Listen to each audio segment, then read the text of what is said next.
The rain has passed, leaving the air cool and clear. The ground glistens with a soft shimmer beneath the quiet night sky, and the world seems freshly washed, like creation itself has taken a deep breath. You can smell the damp earth, the sweetness of grass, the faint scent of rain still lingering in the breeze. Somewhere in the distance, a single drop falls from a leaf and lands gently in the puddle below. Ripples move outward, slow and graceful, until they fade into stillness. It's peaceful here, in this space between the storm and the stars. And maybe that's exactly where your soul is tonight, standing between the weight of all you've carried and the peace that waits on the other side. You've been holding so much. Haven't you thoughts that wouldn't stop running? Worries you tried to push aside but couldn't. The quiet heaviness that follows you into the night when the world has gone still. But you're not meant to carry it all. You never were. Scripture says in 1 Peter 5:7, "Cast all your cares upon him, for he cares for you." It's such a simple truth, yet one we forget when the weight feels too heavy. You were never called to hold every burden, every fear, every uncertainty alone. You were called to release them, to hand them over to the one who can carry them with infinite strength and perfect love. So tonight, as the world grows quiet and the night deepens, let's begin to let go together. Take a deep breath in. Feel your chest rise. Hold it for a moment, and then slowly exhale, releasing the day with it. Feel your shoulders loosen, your hands soften, your heart begin to open. With each breath, imagine the worries you've been carrying, the ones about tomorrow, the ones about the people you love, the ones about things you can't control, all of them beginning to lift from you like mist rising after rain. You don't have to fix them. You don't have to solve everything tonight. You just have to release them. You just have to cast them into His care. God isn't asking you to be fearless. He's asking you to be trusting. There's a difference. Fear says, "What if I fall?" Faith says, "Even if I do, I know who will catch me." Maybe tonight is the night you finally stop trying to hold it all together on your own. Maybe tonight you let God hold you instead. As you sit here in the quiet, imagine you're standing beside a gentle river. The water moves slowly, its surface smooth, reflecting the moonlight like a mirror of peace. You can hear its soft rhythm, the whisper of flow, the murmur of calm.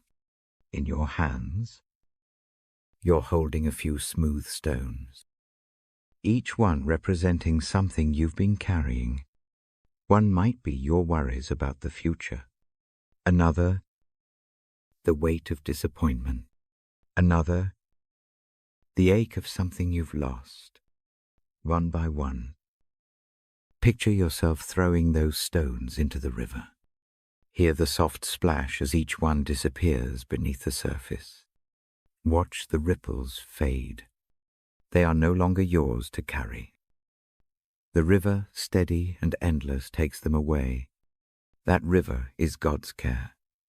His current is strong enough to carry everything you give Him. And His heart is tender enough to receive it all with love. You don't have to pretend with Him. You don't have to be strong. You can come as you are weary, uncertain, even broken, and he will meet you with compassion. He doesn't shame you for your burdens. He invites you to hand them over. Every sigh, every silent tear, every whispered prayer, he gathers them like raindrops and turns them into peace. You might feel tears pressing behind your eyes. That's okay. Let them fall if they need to. Every tear that escapes is one less worry you have to carry. God sees them all. He holds them all.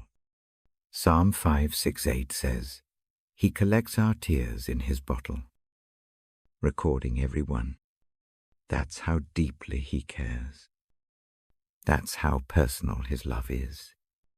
Nothing you give to Him is lost. Every burden you release becomes a space for grace to enter. Every care you cast becomes an act of worship, a quiet declaration that says, I trust you. Lord, maybe you've been holding something so long, you've forgotten what it feels like to be light. Maybe you've been praying for something that hasn't yet changed. Or maybe you're just tired of trying, tired of waiting, tired of feeling like you have to carry faith by yourself. You don't. Faith was never about your strength. It's about His. His hands are bigger than your fears. His heart is deeper than your doubts. His love is stronger than your circumstances. And tonight, in this peaceful quiet after the rain, you can rest in that truth. Feel the stillness settle into you. The night air is cool against your skin. The sound of the river soft in your ears. The moonlight spilling gently over the world like grace itself. You are not alone. You never were. God has been walking beside you through every storm, even when you couldn't see Him through the rain. He was there in every moment you thought you couldn't make it. He was there in every silent prayer you whispered through tears. And He is here now, saying, give it to me. Cast your cares, all of them, not just the small ones or the ones you think He can handle, all of them, because He cares for you. There's something freeing about that, to know you don't have to filter your pain. You don't have to hide your fear. You don't have to clean yourself up before you approach Him. You can bring everything to Him, exactly as it is. You can lay it all at His feet. You can finally breathe. So take another deep breath now. Feel it rise in your chest and leave slowly through your lips. With each exhale, imagine the heaviness leaving your body, floating up into the night sky like faint wisps of smoke. Let them go, the anxieties, the guilt, the expectations. Let them rise until they disappear among the stars. The same God who placed those stars in the heavens has no trouble holding the weight of your world. He's not overwhelmed by your need. He delights in being your refuge. You can trust Him with your heart. You can trust Him with your tomorrow. You can trust Him with your cares. And when the temptation comes to pick them back up again, to worry, to analyze, to replay, remind yourself that they no longer belong to you. You've placed them in hands far stronger, far kinder than your own. It's okay to let go. It's okay to rest. It's okay to not have all the answers. Rest isn't the absence of movement. It's the presence of trust.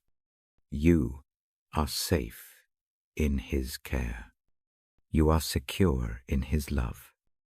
As you sit in that peace, you might notice the air shifting again. The night grows deeper.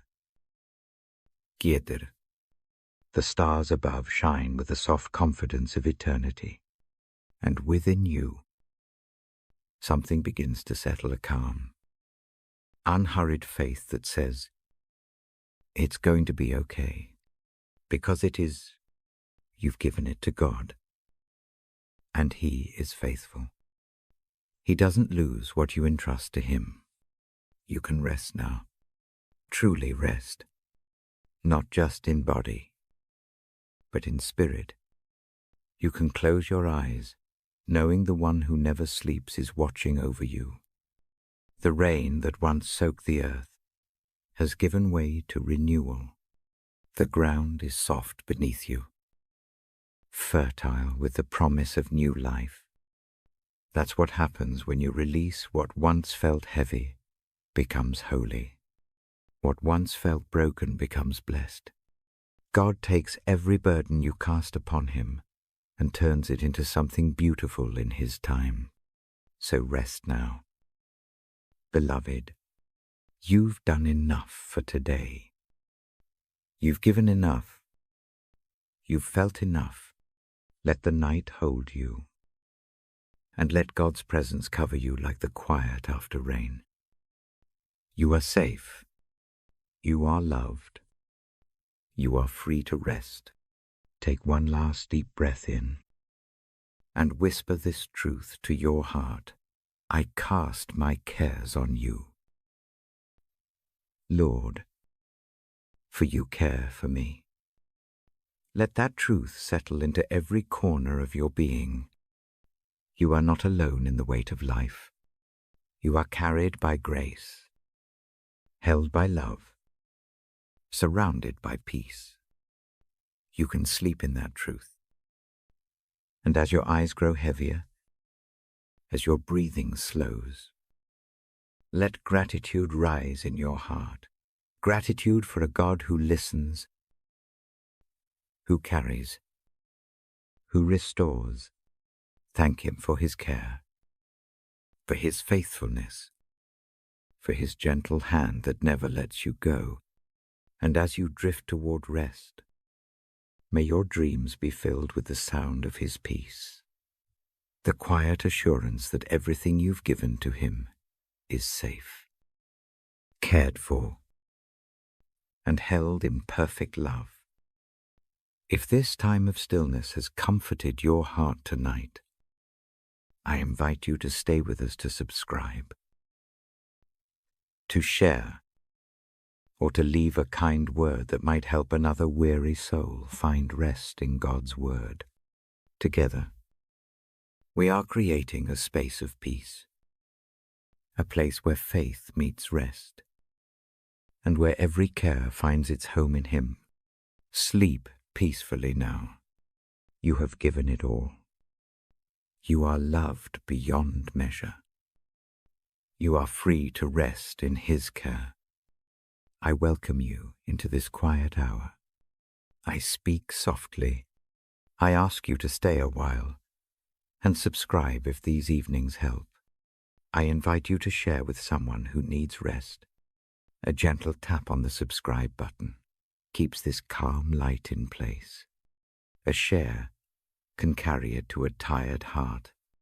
I say this with a simple hope that more of us find rest in God's Word before sleep. I sit where the lamp throws a warm circle on the table. A Bible lies open. The page edges are soft from many evenings. My voice comes close and slow. I read, as if telling a story to someone next to me. The room around us is quiet. The air feels cool. A small clock ticks softly. You do not need to do anything but listen and breathe with me. Take one easy breath now. In slowly. Out slowly. Let shoulders drop. Let the soften. If thoughts drift, notice them kindly. Then bring attention back to the present breath. The body can rest. The mind can rest. Tonight the Word will be a shelter.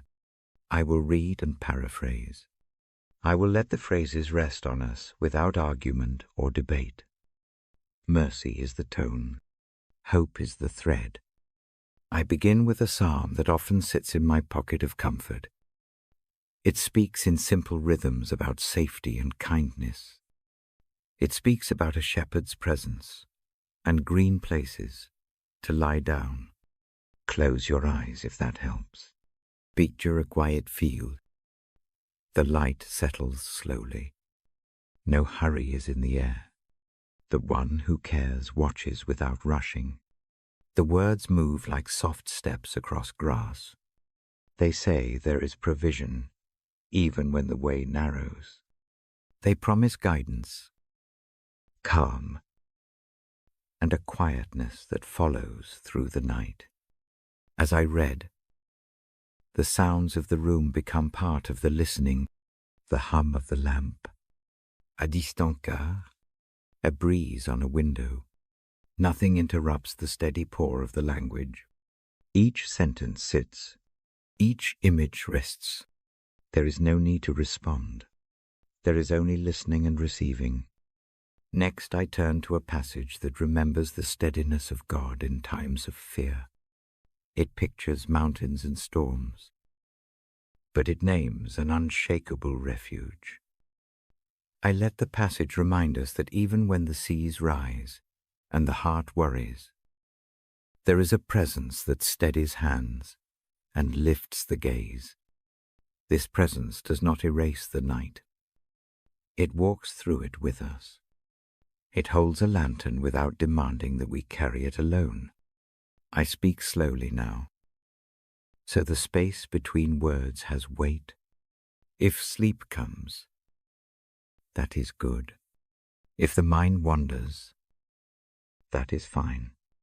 If tears come, let them come as rain that waters a dry place. Each sigh after a sentence can be a small release. Each pause is intentional. I allow silence to fill the room. Like a hymn, without words, I often choose short, familiar phrases for this time. They settle easier into tired minds. They do not require study. They ask only a soft attention. A line about kindness. A line about faithfulness. A line about morning hope that returns like light over a ridge. I paraphrase with care. The aim is comfort, not debate. The aim is rest, not correction. Tonight I will read from Psalms and from brief scenes in the Gospels that portray tenderness. I avoid argument and heavy theory. I focus on mercy, on rest, on trust. I let the images of peace reach the heart with gentle steps. I let the promises be like warm hands on a forehead. Imagine now a small house at the edge of a village. The family leans at windows and watches the sky close. Someone prays without needing to explain the meaning. Someone thanks without complicated words. The warmth of a lamp, the scent of bread, the hush of night. These are the kinds of images tucked into these passages. They are ordinary and somehow holy. They remind us that a simple life with care can hold deep calm.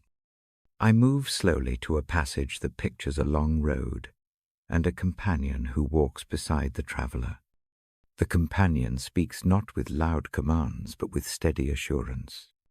The pace is unhurried. The traveler's feet find rest in the moment. There is no urgency to fix all things. There is an invitation to trust the step underfoot, one at a time. Breathe in that invitation. Let it unfold in the chest. Sometimes I pause to name a small mercy from the day. A quiet cup of tea. A smile from a stranger. A brief moment when a worry eased. These small mercies anchor the larger truths. They show how grace touches the ordinary. I speak them softly. I hold them up like little lanterns. They can light the path toward sleep. If worry knocks at the door tonight, I do not offer ready-made answers. I offer a posture. This posture is to lay the burden down one small piece at a time. Let the palm open. Let the shoulders relax. Let hands unclench. A simple act of releasing becomes a prayer in miniature. It needs no complicated theology. It simply trusts the night to hold what must be held. I say again, subscribe if these evenings help. Share with someone who struggles to find gentle rest. The small act of sharing can make a real difference. It creates a chain of calm that crosses living rooms and bedrooms. It brings the word to someone sitting alone with worry. It is a quiet kindness, done at no cost but a click. As I continue, imagine a river at twilight. The movement is smooth. The surface reflects the sky. Neither perfect nor heavy, the river carries leaves and small branches without fuss. The world around the water breathes in the same rhythm.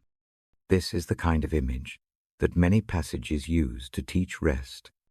The flow does not rush, and the stones are not forced. It takes its time, and so can we.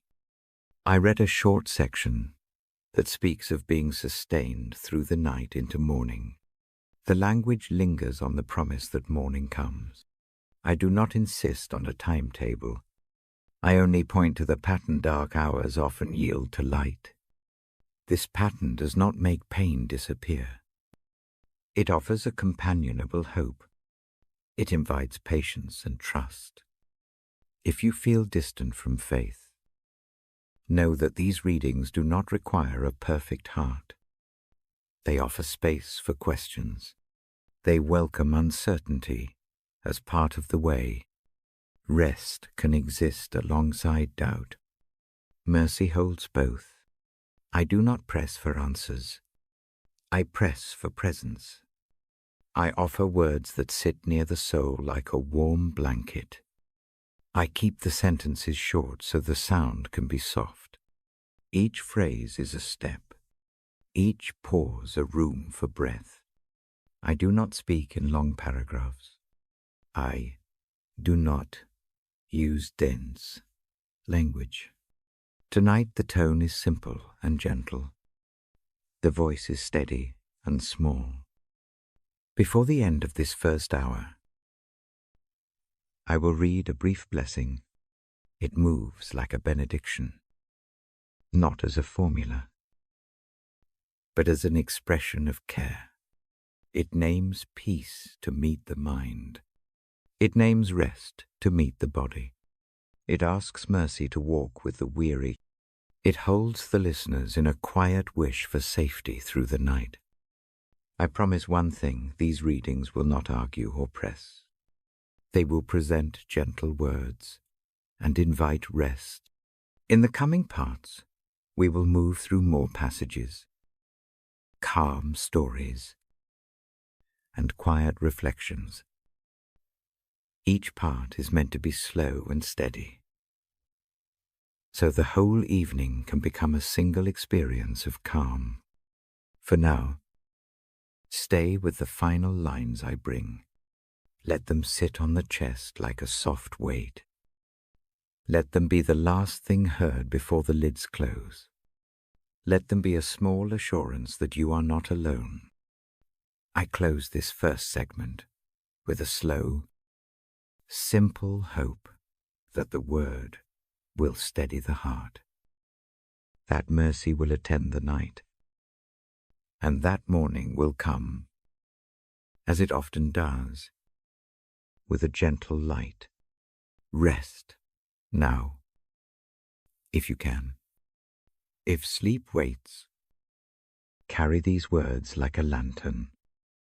If wakefulness lingers, let the quiet continue. I will be here in the next part, reading more slowly, sharing more passages, and keeping watch in the small hours. The invitation remains the same. Come with a tired heart, and let the word hold it gently. I lower the lamp another notch. The light thins. The room breathes softer. A Bible rests on my lap. Its spine remembers nights like this. The paper smells faintly of dust and olive oil stories. I set a small cup beside the book. Steam rises and fades. Outside, a distant streetlight hums. That sound slips into the background. The evening moves at the pace of slow breathing. I invite you to make a small space where you are. Set a blanket across your knees. Turn off bright screens. Let the phone sleep. If you are already in bed, settle your head on a pillow that holds you without effort. If you sit, place feet on the floor. Let weight sink where it meets the chair. These are small customs that help the heart acknowledge rest. We breathe together. In slowly, out slowly. No rush. Each breath meets the next like a gentle tide. Let the shoulders relax 1 degree at a time. Unclench the jaw by half. Give the hands permission to soften. The body can take these tiny steps. The spirit can follow. There is no hurry to arrive anywhere, but here. I speak now about opening the heart. This is not a task of performance. It is not a requirement for approval. It is an offering of honesty. Bring the true feelings you hold. Bring the quiet fears. Bring the small joys. Bring questions that do not yet have answers. Lay them on the table without needing to name or explain. The heart can be simple and still be heard. If the name of faith feels heavy or distant, that is acceptable here. If faith feels like a lamp, small and dim, that too is accepted. The goal is authenticity rather than polish.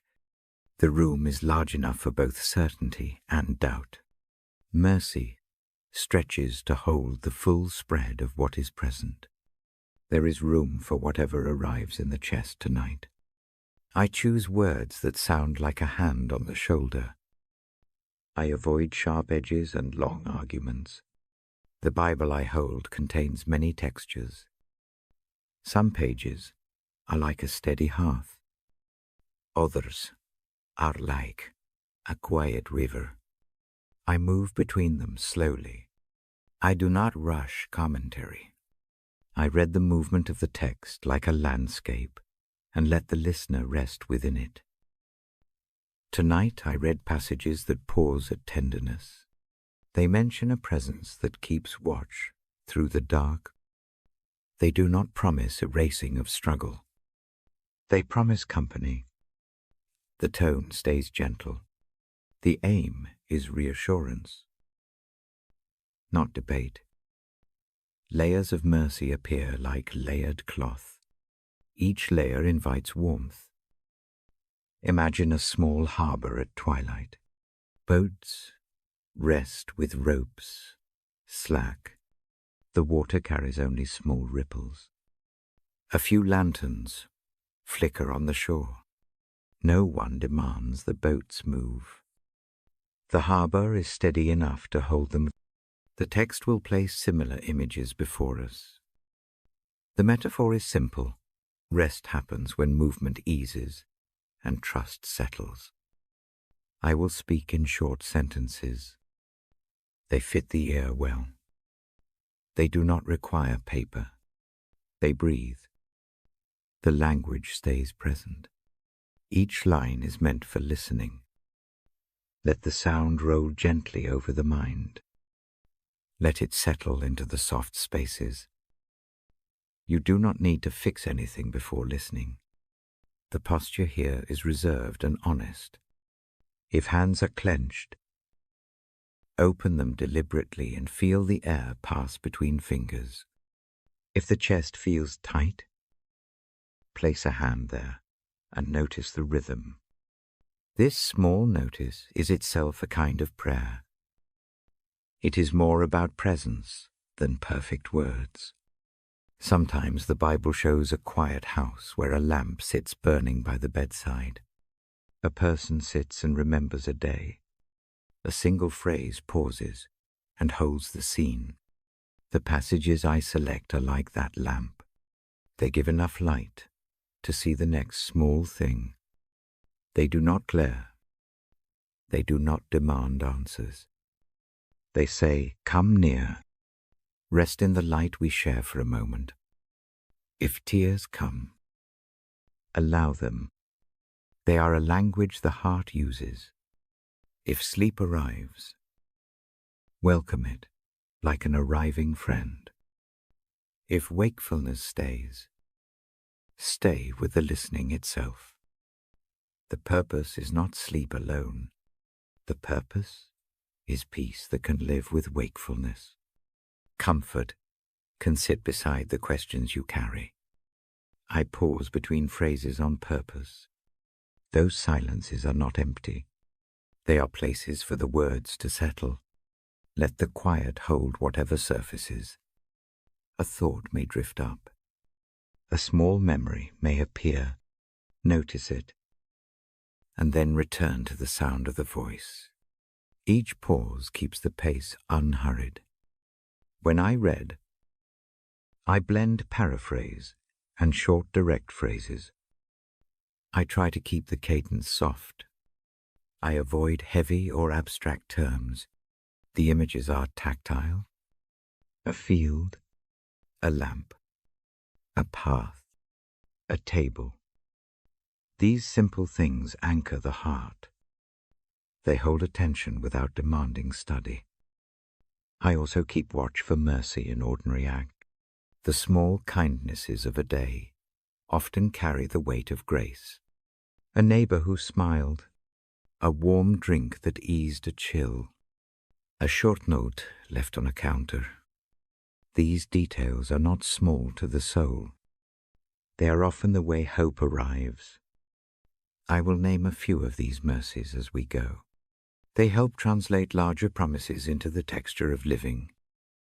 If the mind begins to argue, do not force silence. Let the argument speak its piece, and then let it soften. Sometimes the mind keeps company by voicing objections. Let them be heard. They do not disqualify rest. They simply belong to the landscape. The posture here is patient listening, not sudden correction. I read passages that show a leader who moves among people with calm hands. The leader's words are not loud commands. They are invitations to lean into rest. I do not press doctrine. I press welcome. The invitation sounds like a path that is wide enough for small steps. Take one step at a time. Trust what is near. Let the step be enough for now. We keep the room quiet of excess. No extra explanations. No long proofs. The voice remains constant. This steadiness is part of the comfort. It becomes a companion in the night. The rhythm asks nothing from the listener except gentle attention and an open heart. I will sometimes offer short reflections after a passage. These are small beams, not long lanterns. They aim to make the text feel near. They help the hearer place the words beside their own life. The reflections are simple. They may speak of patience. They may speak of small hope. They may simply point to the next breath. Tonight the reading will include phrases about rest as a gift and mercy as a presence. The language will point toward trust without demanding certainty. The hope offered is steady and mild.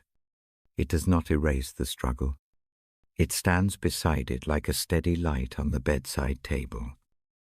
If you choose to pray silently, do so in words as simple as the breath.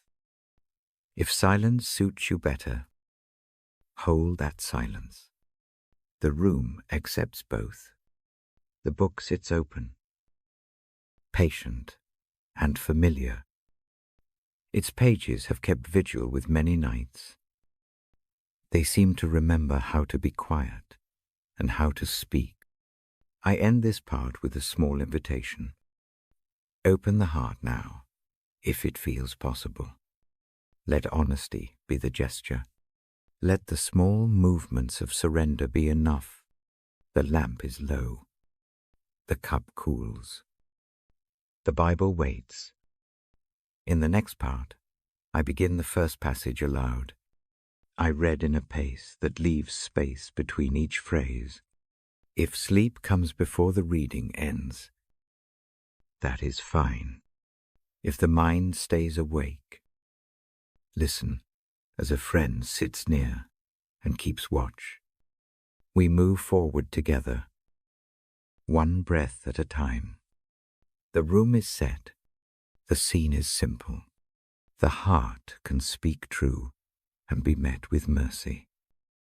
When you are ready, I will turn the page and begin. I turn the page now. The paper breathes a soft sound. The lamp keeps a thin circle of light. The room listens. I begin to read aloud about a presence that does not grow tired. The words move slowly. Each one rests before the next. The passage I choose speaks of a company that never withdraws. It says, presence is like a steady companion who walks beside the traveler. Even in places that feel empty, the image is simple. It does not promise a life without trouble. It promises not to leave in trouble. That promise is a slow comfort. I let that comfort sink into the room. I read a short line that says, God is nearer than any distance. We name. This nearness is not a distant idea. It is a hand at the shoulder. It is a quiet breath that steadies the chest. Imagine that hand for a moment. Feel it without needing to name it. The palm does not press hard. It simply reminds the heart that someone keeps watch. There are passages that frame presence as constant, like a root holding a tree through changing seasons. The roots reach under soil and keep the tree steady when wind moves the branches. The thought is gentle. It says the same force that holds the tree holds the heart. The language is simple. I let each phrase drip slowly, like water into a quiet cup. I pause often. The pauses are not empty. They give the words space to rest in the body. Breathe with me. In slowly, out slowly.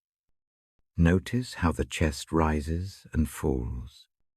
Let the thought of presence move with that rhythm. Presence is not a rush. It is a rhythm you can match. A short section speaks of being known, not just seen. It says the life we carry is familiar to the one who watches. There is an intimacy in that knowing. It feels safe because it does not require explanation. The heart can be what it is. The presence that knows does not turn away from the messy parts. It keeps company without judging the shape of the wounds. If worry is near, place a hand at the place where the breath gathers. Feel how the skin meets skin. This small touch is an act of honesty.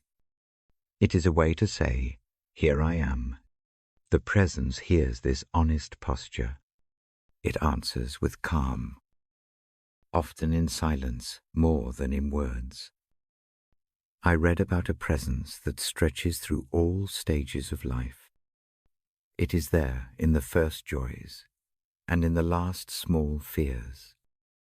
It walks with parents up late in the night. It stays with workers who leave at dawn. It sits with those who keep watch at hospital beds. The picture is broad and steady. It lets ordinary hours carry a sacred shade. There is a passage that compares presence to a light that does not flicker. The lamp is not bright in a way that startles. It is soft and steady. It casts enough light to see the next small thing. The metaphor invites small steps. Take one, then another. You do not have to run. The night does not demand speed. Trust the steady glow. I speak a few quiet reflections between readings. One says that presence can come as mercy in small acts. An unexpected note left on a table. A meal shared in silence. A phone call that lasts 2 minutes, but feels like a long embrace. These small gestures are ways presence touches life. They are not large proofs. They are everyday mercies that soften the edges of a hard day. Another reflection points to a comfort that feels like an anchor. The anchor keeps a boat from drifting when the sea grows loud. It is not a solution that stops the sea. It simply holds. This image is not heavy. It offers a place to rest while waves pass. Hold to the anchor for a breath. The reading turns to a gentle assurance that nothing is ever so lost, that presence cannot find it. The language does not claim to answer every fear. It only offers a steady line back. Imagine a path that curves into shadow and then returns to light. Presence walks that path with you. It does not force the pace. It accepts the slow and the hesitant. At times I weave short paraphrases of words that feel like a promise, never alone, always near. I do not speak long theologies. I speak simple lines. They rest on the ear. They sit beside the sleeper like a quiet pillow. Now, place attention on the feet for a moment. Feel the surface beneath. Notice if the toes are tense. Let small loosening happen there.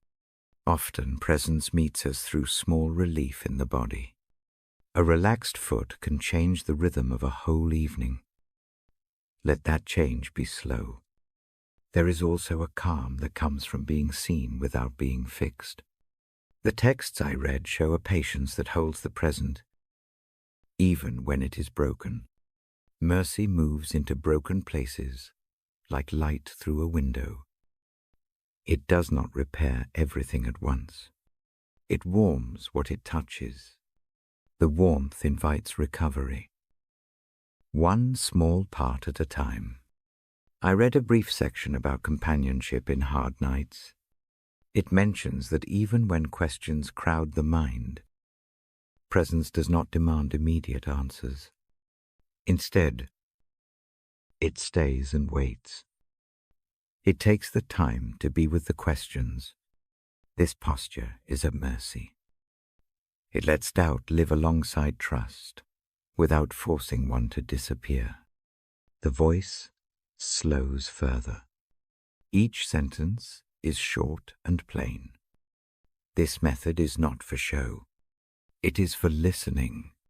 The ear receives short sentences better in a slow hour. The mind can follow without strain. Let each phrase find a place to settle. I offer an invitation to imagine a steady pair of eyes that have watched the stars be named. These eyes are gentle. They register every small motion of the heart. They remember names and faces, and the way prayers are often brief. They do not tally faults. They catalogue graces. It is a quiet, remembering the comforts. Sometimes, presence is like a hand steadying a pen. It helps write the small tasks worth doing today. It does not write for you. It steadies the stroke. The metaphor is mild and practical. It points to how divine nearness often works through ordinary hands. Now breathe again. In slowly. Out slowly. Draw attention to the rhythm that has started to slow. The lamp's sound mixes with the pulse. Allow the presence described to move close with that pulse. It is an embodied nearness. It registers as warmth and ease rather than abstract thought. The reading pauses on a line about promises that endure. These promises are not grand statements to win arguments. They are plain things that matter in the dark. A companion who stays. A mercy that returns like morning. A hope that stretches ahead like quiet light. The simple quality of these promises is their power. They do not shout. They persist. If thoughts rise, name one and let it go like a leaf on a small stream. Do not chase it. The listening here is patient. It allows thoughts to come and to drift away. The presence I read of does the same. It watches without snatching thoughts away. It watches with patient steadiness. I will now read a final short section in this part. It speaks of an everlasting presence that holds memory and hope together. Memory does not become a burden under this presence. Hope does not become a false promise. Both are cradled. The line is quiet and firm. It asks only that the heart receive the care offered. Before I close this portion, I invite one small action. Place a hand over the heart for a breath. Feel the warmth there. Say nothing aloud. Just notice. The act is a small prayer of awareness. It says, I hear. I am open to being held. This simple gesture is enough. I end this segment with a slow benediction. It is not long. It is a steady wish that the sense of presence you have heard will move close and stay through the night. That mercy will visit in small and surprising ways. That hope will sit at the edge of sleep like a faithful watchman. The page is left open for the next part. The lamp remains low. If sleep comes, rest in the steady presence just spoken of. If wakefulness lingers, carry the image of a hand at your shoulder and the steady light beside the path. In the next part, I will read a passage that traces this presence through a single life. I will keep the voice slow and the sentence is short. Stay as long as you need. The night is attentive. The word is steady. I open the Bible again with the same slow motion. The pages whisper under my fingers. The lamp keeps a soft edge. I begin this part with a line from Isaiah that feels like a balm for the anxious heart. The text tells of presence in a way that gently commands trust. It does not chide. It reassures. The passage insists that fear need not hold sway. It shows a steady promise that someone remains close in the darkest hours. It pictures an unfaltering nearness that steadies a trembling mind. The language is clear but quiet strength where there is weakness. Help in times of trouble. A hand that upholds without spectacle. I paraphrase so the words can sit easily in the ear. They are meant to be received, not analyzed. I tell a small story now. It maps one life by light and shadow. I trace how presence moves through ordinary days. It begins with a birth, a house filled with soft voices, a small, crying body that wakes the night. The first care is a warm cloth, a gentle holding, a lullaby that is more breath than song. The presence I read about is there, in that tenderness. It attends the newness. It keeps the first breath company. Years pass like pages turn slowly. The child grows and learns the cadence of the world.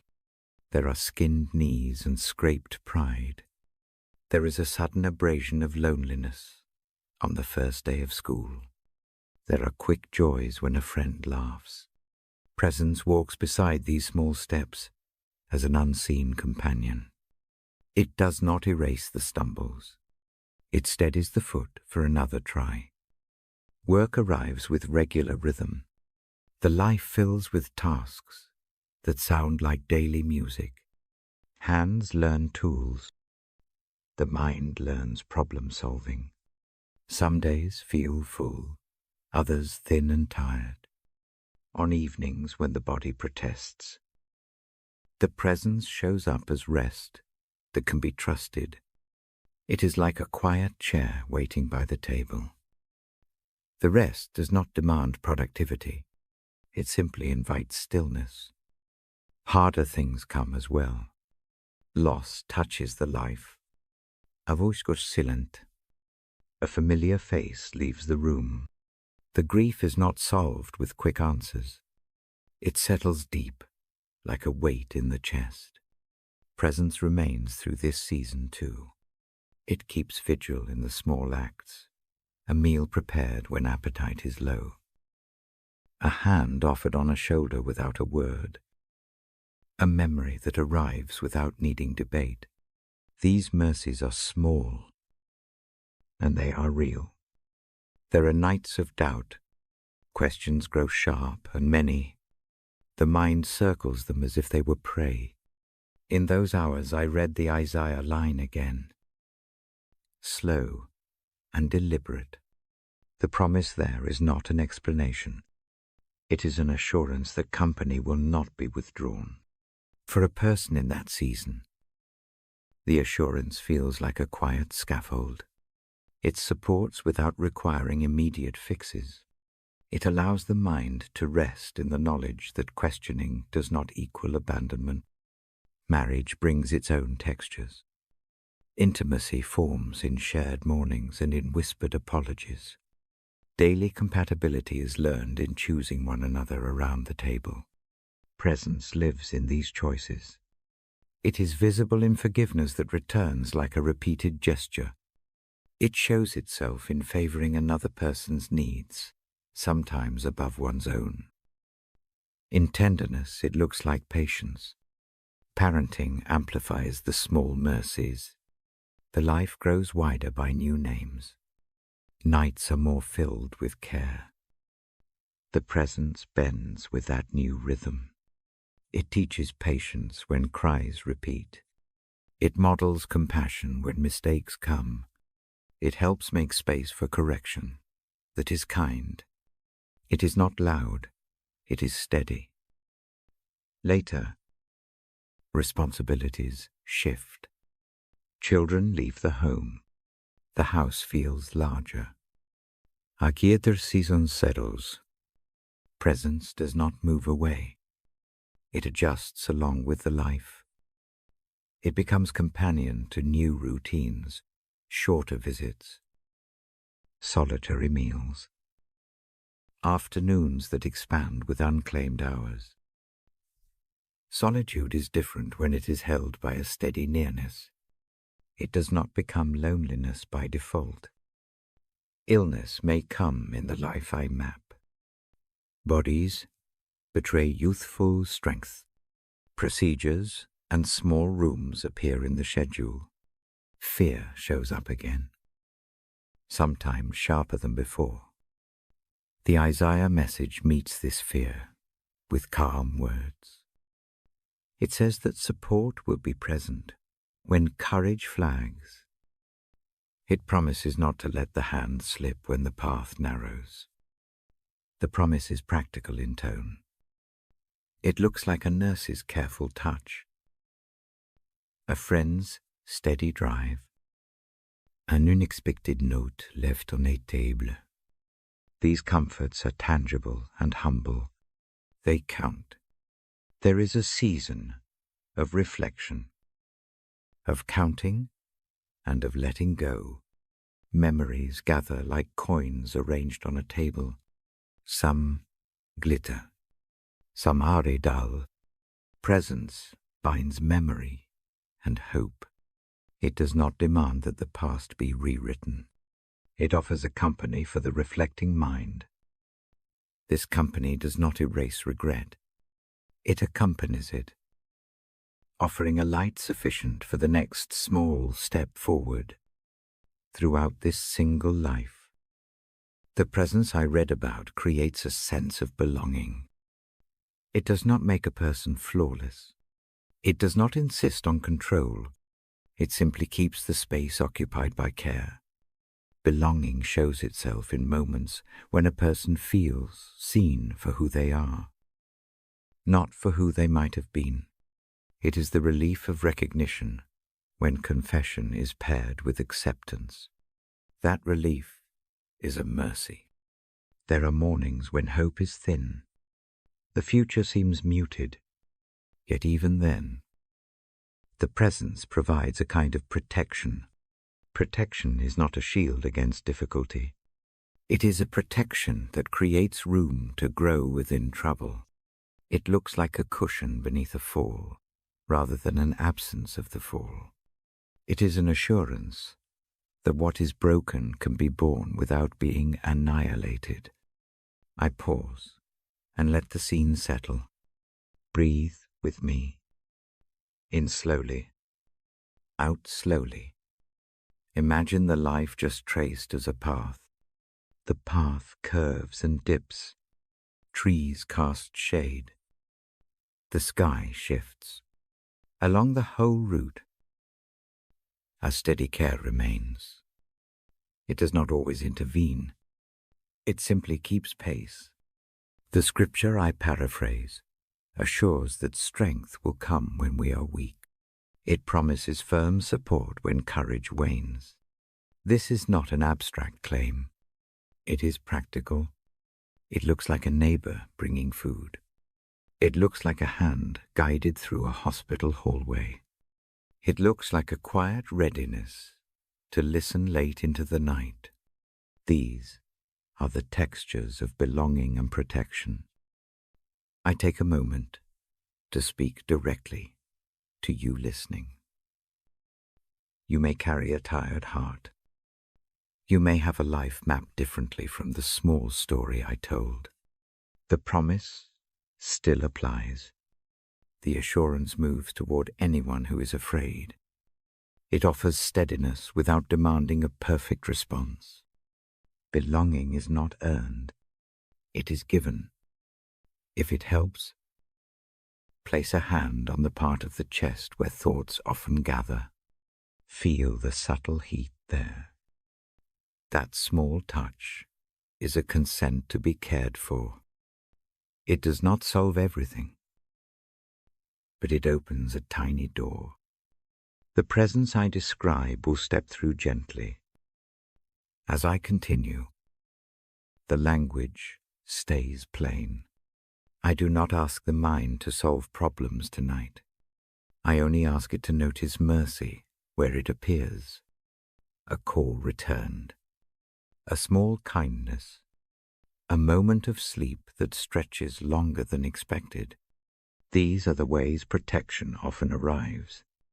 There will be more nights when fear presses in. The Isaiah line remains a steady resource. It does not shout. It promises company and a help that is near. The promise is not of immediate removal of trouble. It is of persistent support. It is a companion who does not take leave at the first sign of difficulty. I read again, softer now. reminding you of the invitation embedded in these words. The invitation is to trust the presence for one small thing tonight. Allow a breath to be easier. Let one shoulder relax. Sleep for 10 minutes if possible. Accept a short rest as a gift rather than a failure. These small movements matter. I will close this part with a brief prayer of blessing, offered in quiet tone. It is a wish that the company you have heard about will draw near as you rest, that you will feel protected in small, ordinary ways. That belonging will settle like a warm shawl around the shoulders.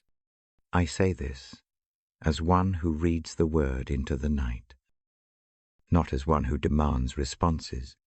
Receive the blessing if it suits you. Reject it for now, if you must. Both choices are respected. Stay with the hush a moment longer. Let the life pictured move into your own in a few gentle touches. Notice one small thing that brought you comfort today. Keep that with you like a pebble.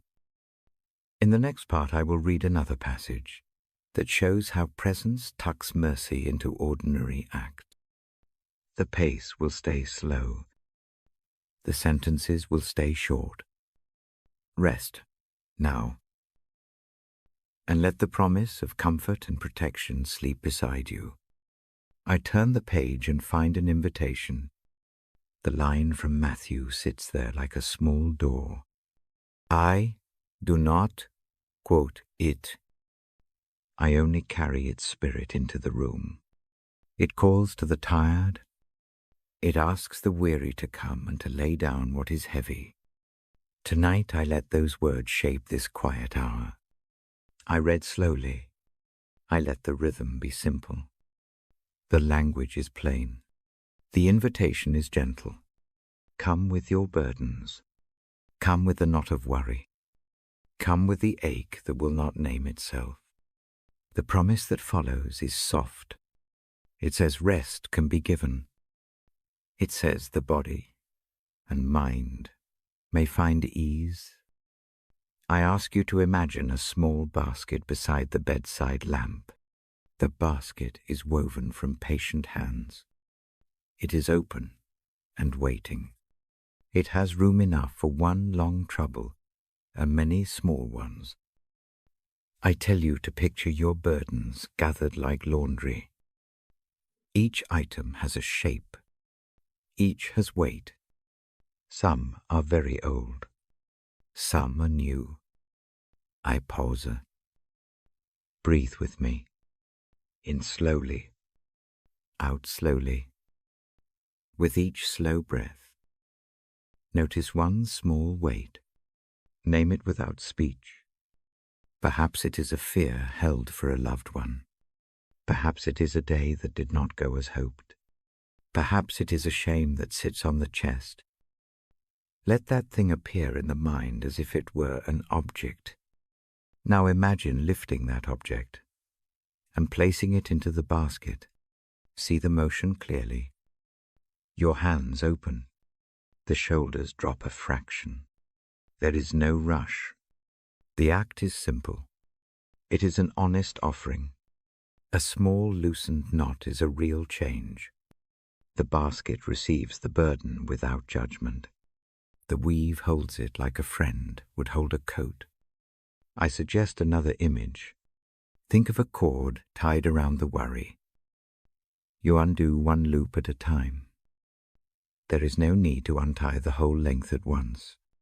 A single loop undone brings relief. Let the breath match the undoing. In with the breath to gather courage. Out with the breath to loosen the knot. If you prefer a different picture, imagine handing a small iron key across a table. The key opens no door for you tonight. It is a key to a lock you carried for years. Let it pass into another palm. The action is a practical letting go. It frees the hand. That freedom moves through the arm and settles in the ribs. I keep the sentences short, so a tired ear can follow. The ideas are not new. They are simple. They are kind. They are meant to be practical. If thought habits have made the burdens feel like part of you, treat them like clothing you can remove. You do not need to throw away what matters. You only need to set it down for a while. The invitation in Matthew is like that. It does not require you to fix everything. It asks you to come. The coming is itself an act of trust. It is small. It is honest. It says, "Here I am with what I carry. I place it somewhere else for a while. I will not need to hold it through the night." I read a few more lines. I paraphrase the promise that the weight will be changed. Lightness is not an instant erasure. It is a shift in how the weight is borne. Imagine a pack on the back. Someone takes the straps and eases the load. The pack does not vanish, but the shoulders relax. The breath returns to a fuller rhythm.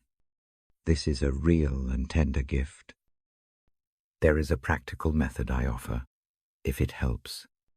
Take a tiny slip of paper in your mind. Write one worry on it. Fold it and place it in the basket. Repeat for another small thing. You will not do this for every fear tonight. Choose one or two. The process trains hands to loosen.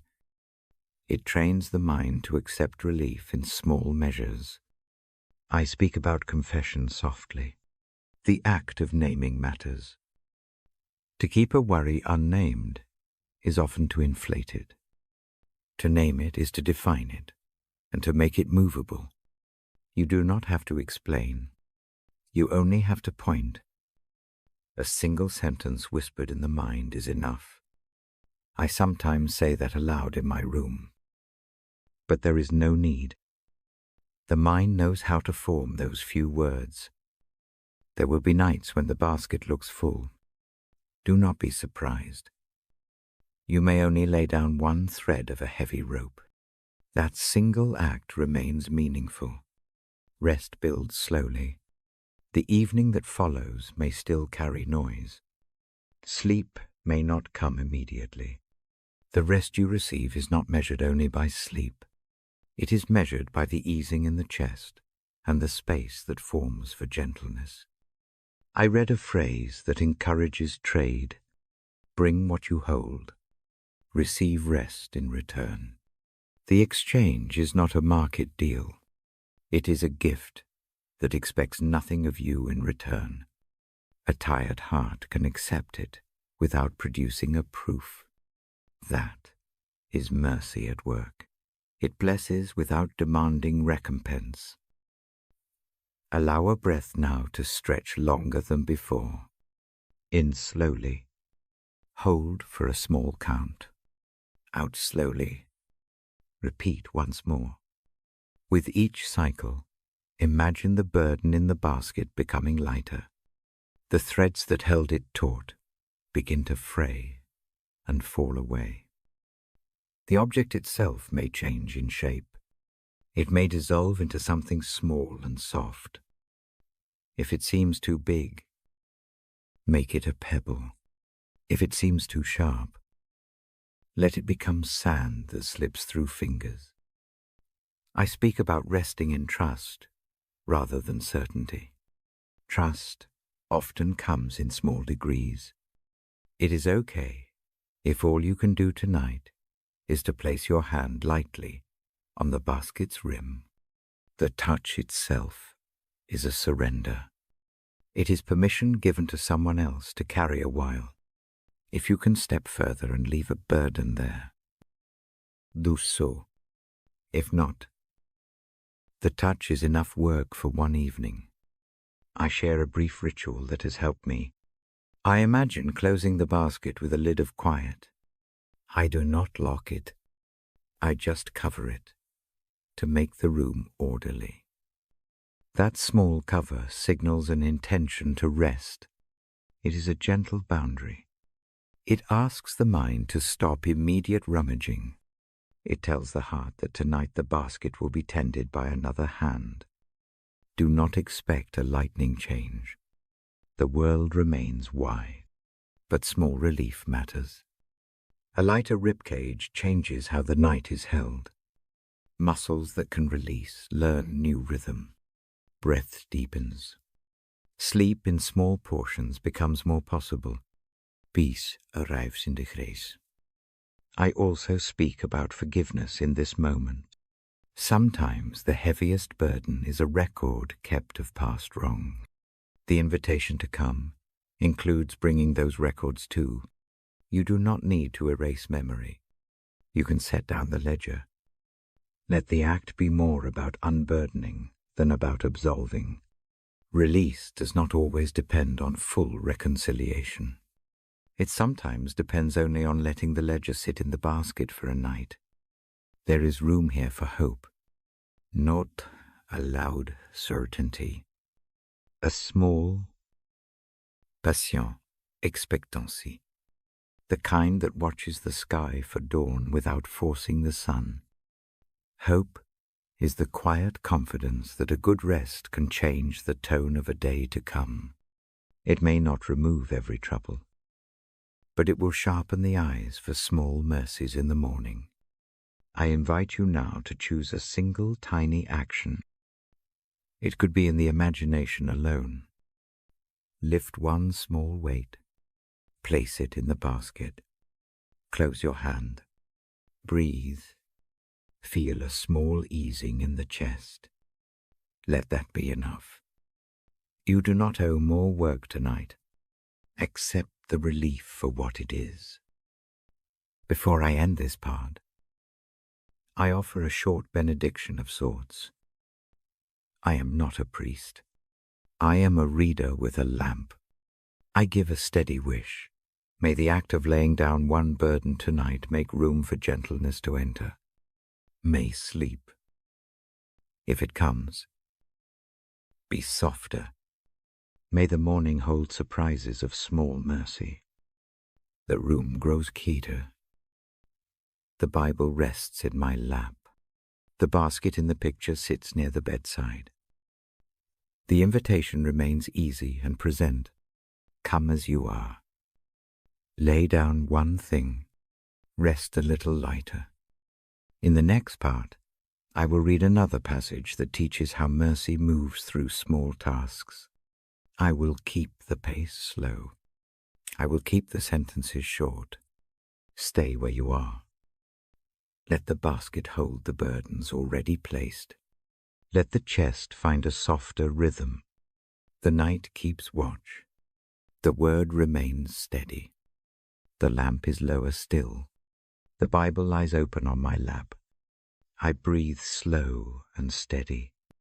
I speak in short phrases. The night listens. Tonight, I ask you to notice small mercies. Not big events. Small ones. A cup warmed your hands. A door opened when you needed it. A laugh came at the edge of a hard day. A quiet street let you walk without hurry. A song found you in a moment you did not expect. These are the soft footprints of grace. Pause with me. Breathe in. Breathe out. Picture 3 small things that touched you today. They can be tiny. Let them come without force. Name them in the mind one by one. Do not explain them. Just see them like bright stones. Hold the first stone in memory. Feel its texture. Let a small warmth rise where the chest sits. Breathe in to receive that warmth. Breathe out to let it spread through the ribs.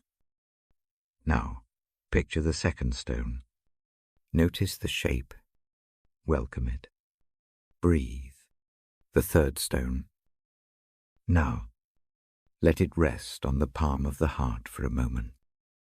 Do not rush the feeling. Gratitude is not a task. It is a soft noticing, like letting light fall on a page. The light does not demand more than it gives. It simply makes what is already there visible. Allow a gentle gratitude to stay with the next breath. It changes how the night holds the body. I read a simple line from Scripture now. I do not read it in a way that debates. I let it sit like a small hand on the shoulder. The words say that blessings are signs of love. They remind us that every small kindness points back to a patient care. Take that idea in. Imagine each small mercy as a thread that links the heart to something larger than itself. The links do not have to be loud.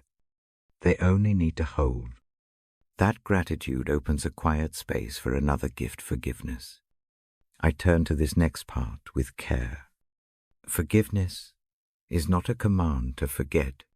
It is an invitation to unburden. It is a slow work. It may take many nights. Still, tonight we can begin. I read a passage that asks us to forgive as we have been forgiven. The idea is plain. Mercy has been given. Mercy invites a return. Hear it as a soft promise rather than a heavy duty. The promise says, what weighs you down need not stay on your back. There is a way to lay it down. Little by little. Picture a small river in the mind. The water is calm. Place one small guilt, one sharp regret, into the water as if it were a leaf. Watch the leaf drift. It does not disappear in a puff. It moves. The current carries it with gentleness. The leaf becomes a small thing again.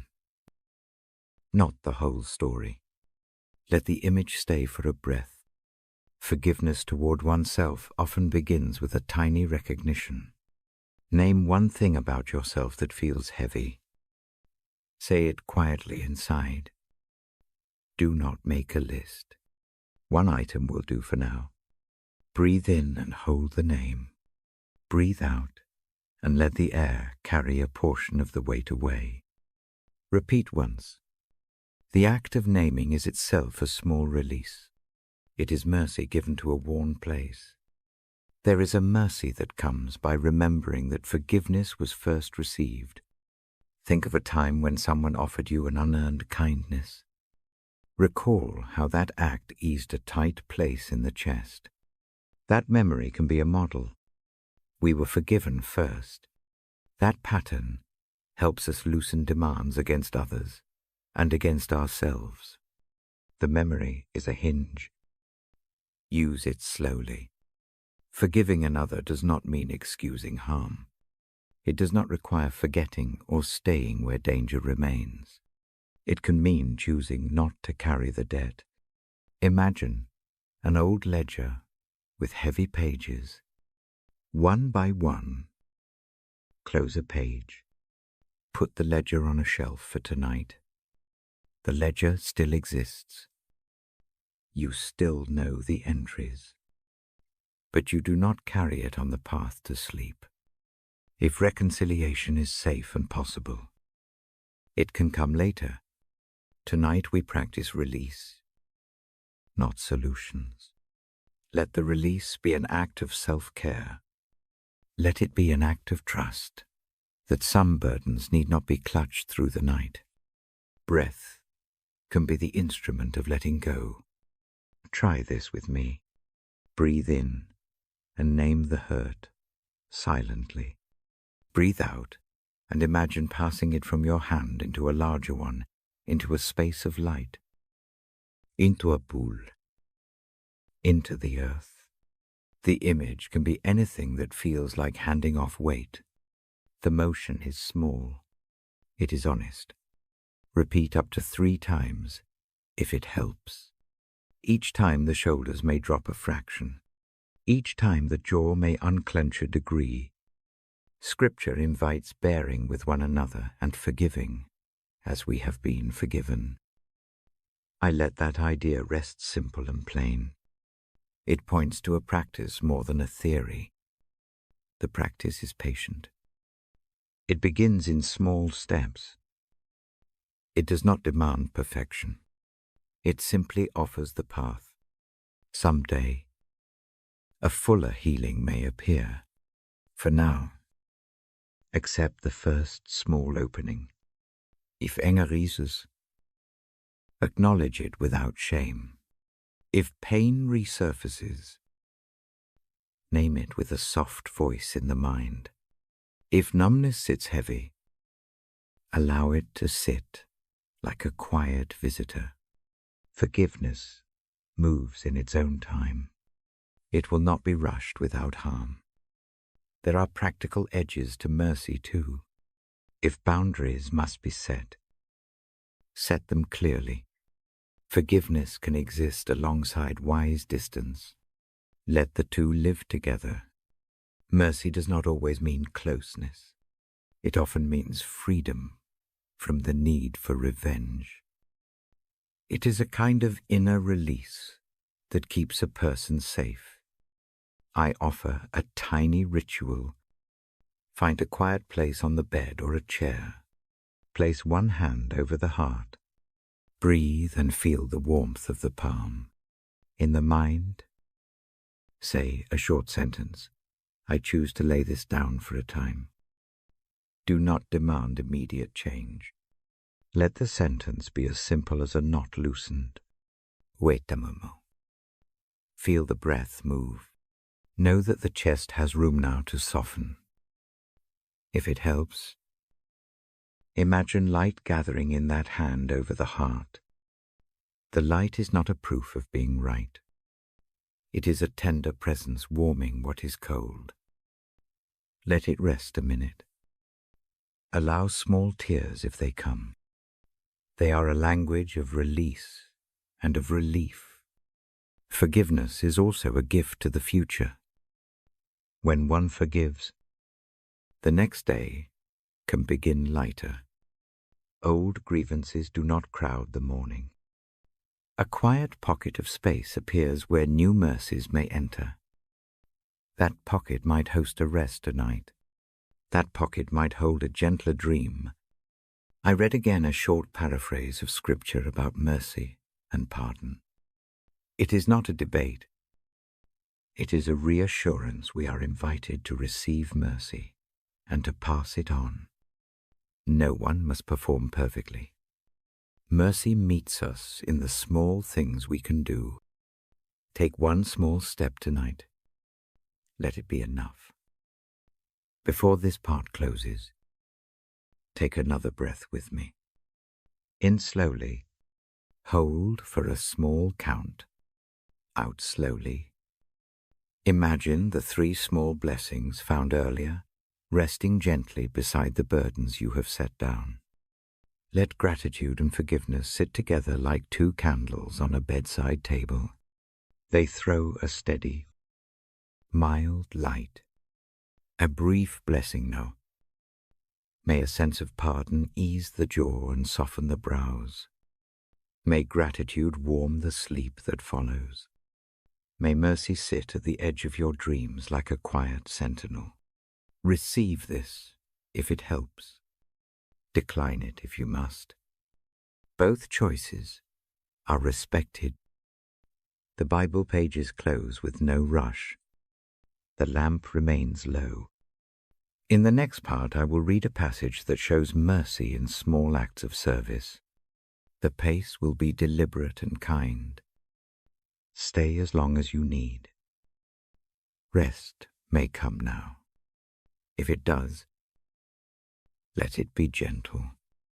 If it waits, keep the quiet with me for a little longer. The night holds both. The word holds both. I lower the lamp by a notch. The room keeps its hush. The Bible rests open. I name the passage in my mind and let its tone shape the hour. Tonight, I turn to the letters that speak of grace. They come like a soft gift. They do not demand. They offer. I read slowly and gently. The lines I draw from the text speak of a grace that meets weakness. They tell of a power that is made perfect, not in strength, but in small, honest lack. I do not argue the point. I let the idea rest like a warm cloth over a tired shoulder. The truth is simple. Grace arrives where ability fades. Imagine a small lamp on a low table. The lamp is not large. It is enough. It throws a circle of light just big enough for one book and two hands. Grace is like that lamp. It does not flood the room at once. It steadies the small space where we sit. When the hands tremble, the light steadies them.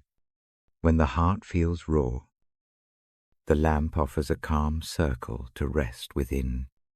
There is a passage that says, "The newness of life is possible through this gift." It pictures a slow remaking. Old things pass. New things quietly grow. This is not a sudden erasure. It is a patient shaping. A small garden begins when a single seed is planted. Grace is the soil that receives the seed. It does not boast. It nourishes. I speak of weakness without judgment. The Bible I read names weakness as a place where grace works. This frees the tired heart from needing to appear whole. Allowing the true shape of a wound becomes a kind of honesty that grace meets. The voice in the text seems to say, you need not hide every fracture. Here is something to attend to those cracks with care. Forgiveness moves under the same light. I do not lecture about right and wrong. I point to the way grace opens a small door for reconciliation. When a ledger of hurts feels heavy, grace offers not an eraser but a hand to carry the burden for a while. That hand does not approve the harm. It simply bears the weight long enough that a weary person can breathe again. Think of a cloak offered at the end of a cold day. The cloak does not change the weather. It warms the shoulders. It makes the next steps possible. This cloak is grace. It covers shame and softens the sharp edges of regret. It is given, not earned. The simple act of receiving it is itself a small practice. I ask you to sit with a single small image now.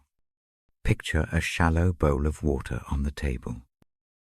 It catches the lamplight and holds it without fuss. Place a single leaf upon the surface. Watch the leaf rest, and then slowly drift. The leaf does not disappear with a show. It moves gently. This is the motion of grace with a burden. It carries without spectacle. Breathe with me. In slowly, out slowly, with each breath. Imagine the bowl widening a hair. Let the leaf have more room. Let the chest gain a small space. The act of breathing becomes a quiet agreement to accept what is offered. The lungs fill. The mind takes in the image. Grace tends the small loosenings. I also read a line that speaks of reconciliation as a work entrusted to those who receive grace. This is not pressure. It is an invitation. Being held by grace changes how one treats others. A heart that remembers being carried grows softer toward the faults of another. This gentleness is practical. It begins in small things, a tolerant word, a patient pause, a withheld retort. Mercy moves in tiny steps. If forgiving another feels unsafe, do not rush. Grace does not force proximity. It can coexist with wise distance. The gift I describe allows one to release the inward ledger without accepting harm again. A boundary can be tender and firm at once. The text comforts those who must protect themselves while still holding mercy in their mind. There is a gentle paradox I read and repeat. Strength sometimes comes by receiving help. Power can be gentleness, made available to the weak. The text frames this as good news rather than correction. It calls the tired to lay down the weight long enough to feel the true weight of help. Let that be permission for tonight, permission to accept care without performing for it. I suggest a tiny practice. Place one hand over the heart. Put the other hand on the shallow space of the belly.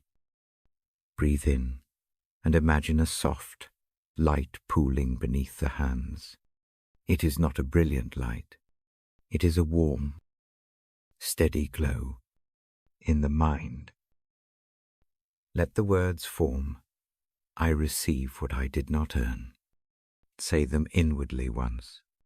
Do not rush the meaning. Let the chest register the small release. For self-forgiveness, a small ritual helps.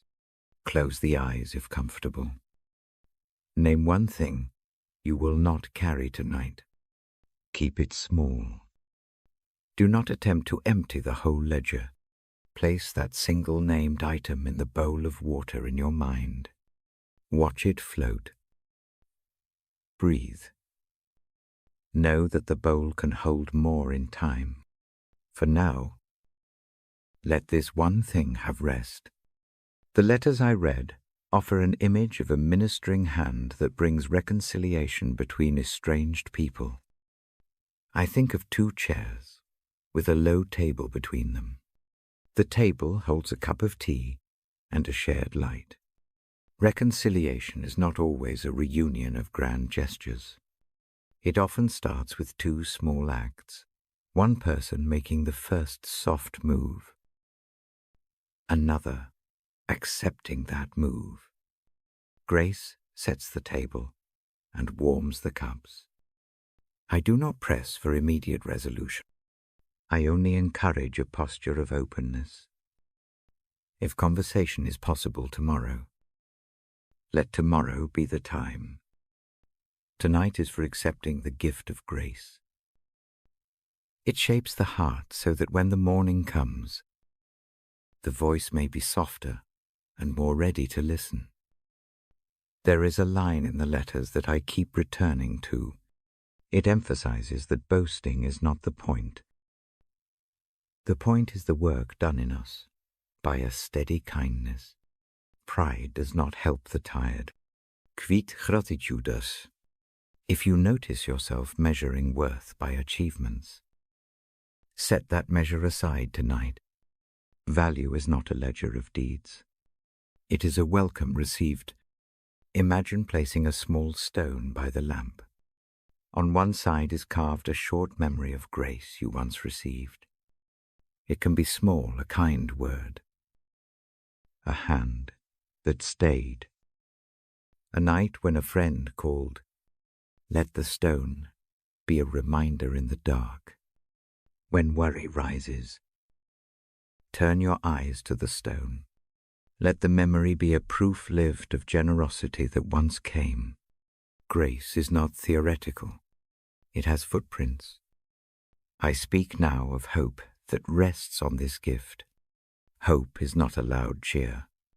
It is a patient expectancy. It looks for the next small kindness.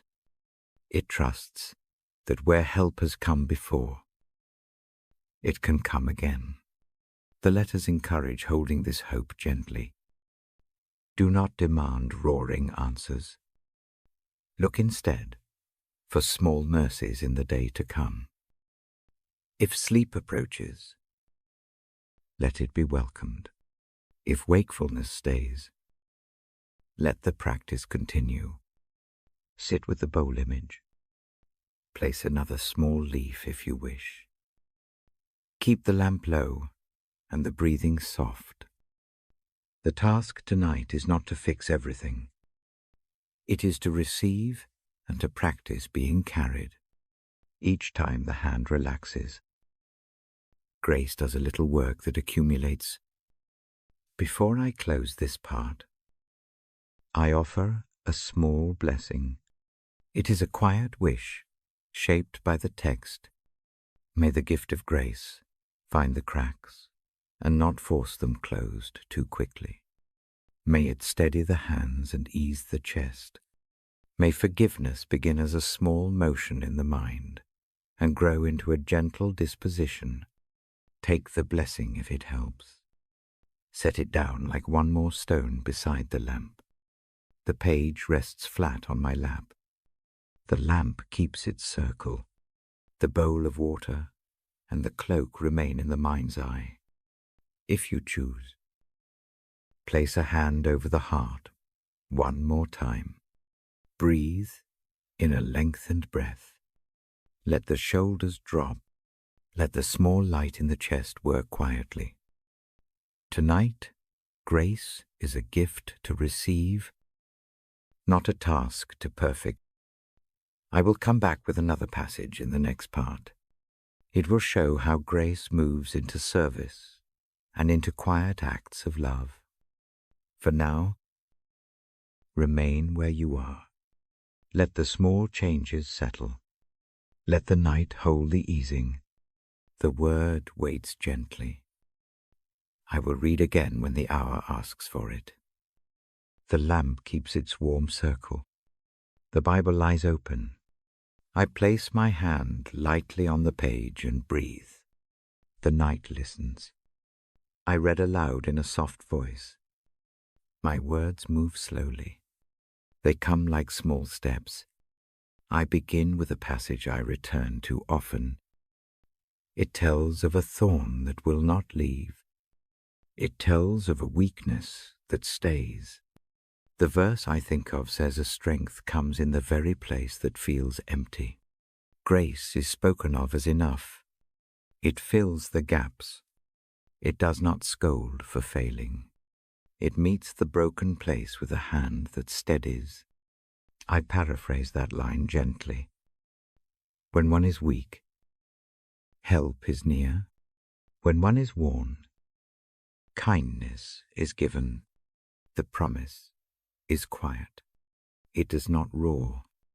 It says the world need not be fixed by one exhausted soul. There is a larger care at work. It asks only to be received. Imagine a small cup on a bedside table. The cup is chipped. It still holds warm tea. The warmth eases the hands. The cup does not hide the chip. It makes it part of its story. Grace is like that cup. It accepts the cracks and keeps the warmth where the hands can reach it. I ask you to breathe with me. In slowly. Out slowly. Let the thought of sufficiency be no larger than the breath. No need to correct or prove. The breath itself becomes a small practice of acceptance. I speak of imperfections now. The heart often keeps a list. The list grows heavy in the dark. I do not offer rules to remove it. I offer a simple posture. Bring one item from the list into the light of this room. Name it silently. Let it sit on the palm of the mind. See its edges. Acknowledge the weight. Then lay it down for a moment. Lay it down, not because it is erased. Lay it down because the night is for rest. Let the grace that fills the room be like a blanket laid over the thing. The blanket does not solve every knot. It softens the shoulders enough to sleep. In the morning, a clearer eye may return to the task. For tonight, accept the relief. I remember a small story from my own life. A long season of trying to be enough. I measured worth by success and by tidy performance. fatigue became a constant companion. One evening, I read the simple sentence about strength in weakness. I closed the book and let myself rest. I placed a hand over the place that hurt the most. The hand felt foolish at first. Then it felt honest. It was an offering, not a performance. That small offering moved something in the chest. It allowed a breath to deepen. Grace works in similar small moves. It does not require a final answer. It asks only a willingness to be helped. To accept help is not shameful. It is humble and practical. It is what a tired person does when help is within reach. Now I turn the page to another passage. The heading says only one letter, H. I think of a chapter that speaks of faith as a foundation. The chapter tells the names of many who trusted through dark seasons. It does not parade perfection. It simply names a trust that held through the night. I read softly about a foundation, laid not on shifting ground but on a steady promise. The image is of a house built by hands that knew storms. When rain comes, the house leans on the deep ground. The house does not deny the rain. It stands because of the solid earth beneath. Faith in this chapter looks like trust measured in small acts. One simple act rising each morning and continuing, another choosing kindness, even when the heart wants to recoil. Small faith is not a single grand belief. It is a pattern of returning. It is the habit of turning a face toward trust. Again and again. I ask you to imagine a stone path. Each stone is a small step of faith. The steps do not have to be large. A single steady stone is enough for tonight. Place your foot on it. Feel the steadiness below. Know that the path continues beyond what can be seen. The next stone is not demanded now. One small step is sufficient for this hour. The chapter I read lists ordinary people. It names their fears and their courage. It points not to perfection but to persistence. The lesson is calm. Roots grow slowly. Trust deepens in ordinary soil. The foundation of faith is built by these small, repeated choices. I paraphrase another line that stays with me. Faith sees what is not yet visible and trusts by a small decision. That decision can be as quiet as opening a window in the morning. It lets fresh air in. It does not empty the room of its history. It simply allows a new breath. If doubt comes, it is not a sign of failure. Doubt often walks alongside faith. It can even shape the faith into something truer. The chapter does not promise absence of question. It shows how trust persists in the presence of questions. That persistence becomes the foundation. Hold a hand for a moment over the heart. Feel the pulse. The pulse is steady work. It does not declare triumph.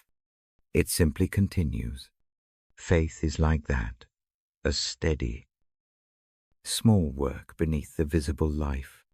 It keeps the house upright when the storms arrive. I read a brief passage about how past kindnesses help form the ground underfoot. Past mercies collect like stones in a dry riverbed. When the rains come, those stones slow the flow. They redirect water into places that will bear life. Remember one past mercy tonight? Put a small name to it. Let it be a stone under your foot. Do not expect answers tonight. Expect presence. The foundation of faith is not a lecture. It is a company. It is a way of living with the unknown that makes room for mercy. The chapter invites the weary to rest on that company. It invites a simple trust that the work of care continues even when hands are heavy.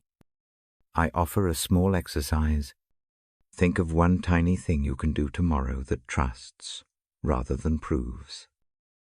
It may be as small as sitting in the sun for a minute, calling a friend for 2 sentences, or choosing one meal without guilt. The act is not heroic. It is a laying of another stone on the path. Keep it small. Keep it gentle.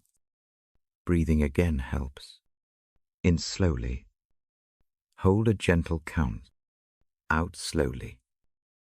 With each breath, imagine the foundation of faith as warmth beneath the feet. The warmth is not a blaze. It is a patient heat. It reassures the foot that the next step can be trusted.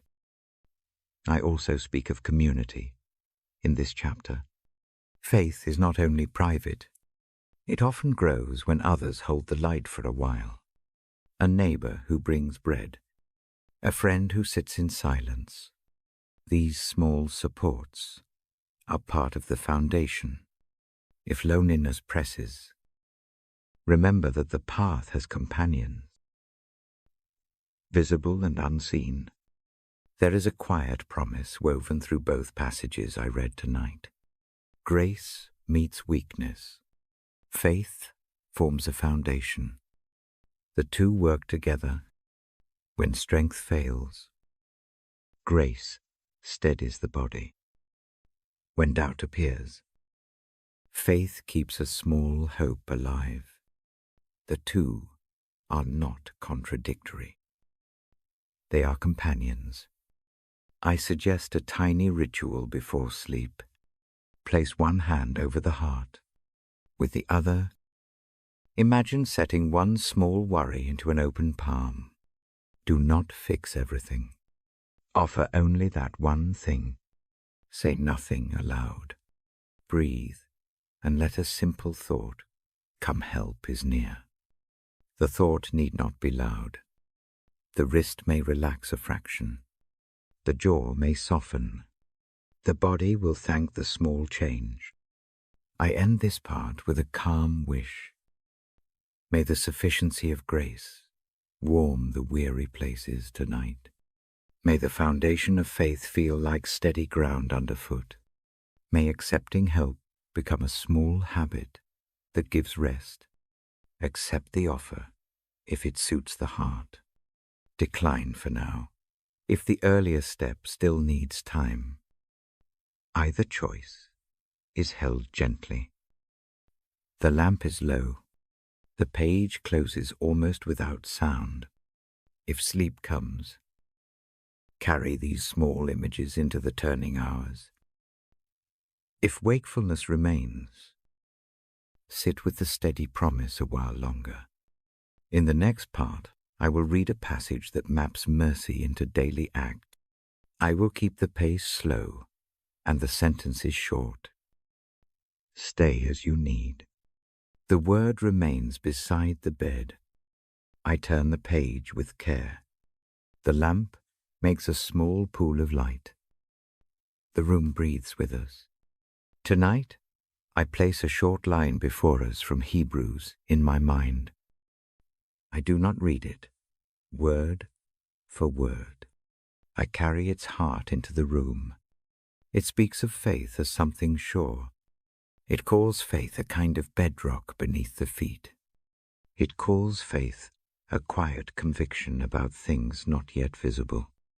I speak slowly about that image. Bedrock sits below the soil. It is steady beneath storms. A house on bedrock holds when wind comes. A road on bedrock does not wash away. Faith, like that, is not flashy. It is slow and deep. It asks for trust rather than proof. It holds when sight fails. Imagine walking at dawn in a thick fog. The path vanishes a few steps ahead. The foot finds no clear line. Still.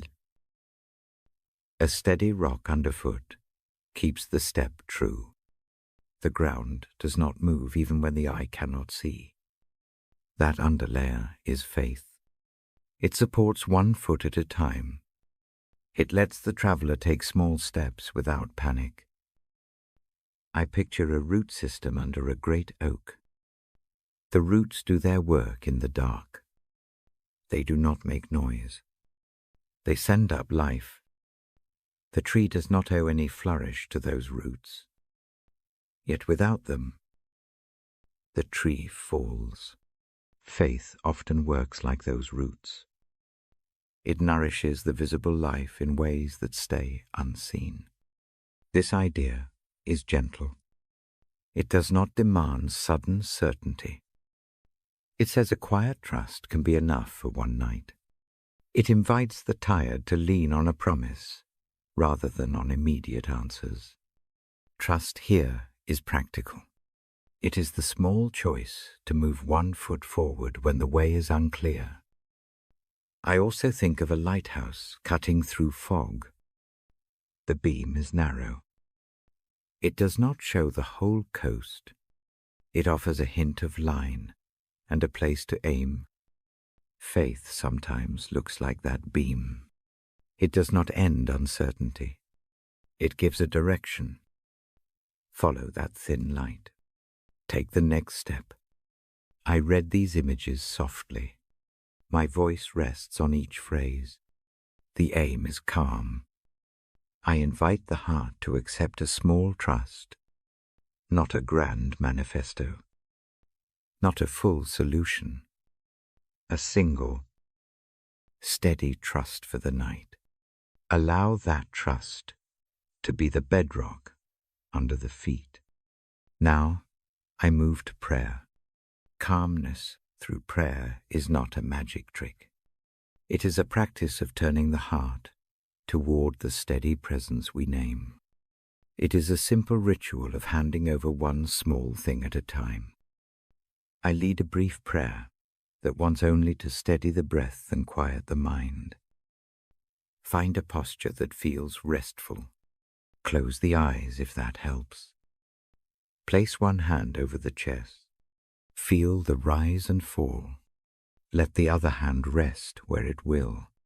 Breathe in slowly. Hold for a small count. Exhale slowly. Repeat with me twice more. Let the breaths lengthen by a fraction. Let the body notice the change. I pray out loud in a soft voice. I do not use ornate words. I speak plain sentences. I name weariness. I name hope. I hold the names lightly. I begin by offering a quiet admission. I say that the evening brings all that the day held. I place joy and worry side by side. I hold the small anxious thing I carried today and bring it before the steady one who keeps watch. I do not try to explain everything. I simply point. I ask for calm. I ask for a softening of the clenched places. I ask that shoulders learn to lower. I request a steadiness for thoughts that hurry. I invite rest to move into the chest like warm water. The ask is gentle. It does not demand immediate healing. It asks only for ease, enough for sleep, or for peace enough to keep awake without turmoil. I offer trust now. I say that faith is the bedrock beneath the step.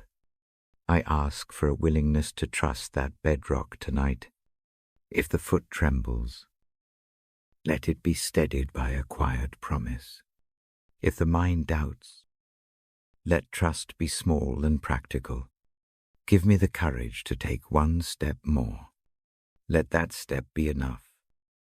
I bring gratitude into the prayer. I speak of small mercies. I name one soft thing from the day, a cup of warmth, a short kindness, a moment of beauty. I let gratitude be a lamp in the dark. The light is small but real.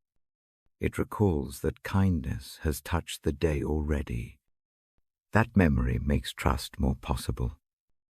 I pray for mercy. I do not weigh the word down. Mercy, here is the permission to be imperfect tonight. It is the allowance to let some work be unfinished. It is the quiet acceptance that one need not be whole to be loved. I ask for this mercy to rest on the shoulders like a light shawl. I include a short request for others. I ask that those who carry heavy burdens feel relief. I ask that those who fear the night find a hand at their shoulder. I do not solve their stories. I merely bring them into the light by name. Naming is a small act of care. I close the prayer with a simple surrender. I trust the steady care to hold what I cannot. I lay down one small worry into that care. I do not try to lift everything tonight. I choose one thing and place it into the hands I trust. The action is precise. It is manageable. It is real. After the prayer, I sit in quiet for a breath or two. Silence is not empty. It is the space in which the prayer can sit and settle. Let the quiet be companionable. Let the calm sink a few degrees lower into the ribs. If sleep comes now, let it. If wakefulness remains, let the mind rest beside the silence. Here is a short practice you can keep. Each night, choose one worry to set aside. Make it a small, single thing. Name it once. Breathe and place it into the bedrock of faith. Then do one small act of trust in the morning. A tiny step. It might be stepping outside for a minute, calling an old friend, or simply making the bed. These small moves gather into a habit. Faith deepens like water in soil. I also offer a short sentence you may repeat silently as you breathe. Use whatever words calm you. Call them a tether. For me, the phrase is simple and soft. I say quietly, steady beneath my feet. Say it inwardly once on the in-breath. Say it again on the out-breath. Let each repetition be a small anchor. Do not measure results tonight. Do not demand a sudden change. Let the practice be gentle, like the steady drip of rain that fills a well. Small, repeated actions matter more than one dramatic motion. If emotions arise, do not push them away.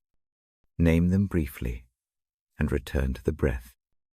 If memory presses, let it be seen and then let it rest. The bedrock of faith is not the erasing of feeling. It is the steadiness that holds while feeling moves. I end this part with a brief blessing, offered as one who reads the word in the quiet hour. May faith be a bedrock tonight, steady under unsteady feet. May prayer be a calm doorway through which peace can enter. May mercy soften hard edges and hope sit like a small lamp beside the bed. Receive these words. If they suit you, let them rest or set them aside. Either choice is honored. The book closes gently for a moment. The lamp keeps its low light. If sleep calls, follow it.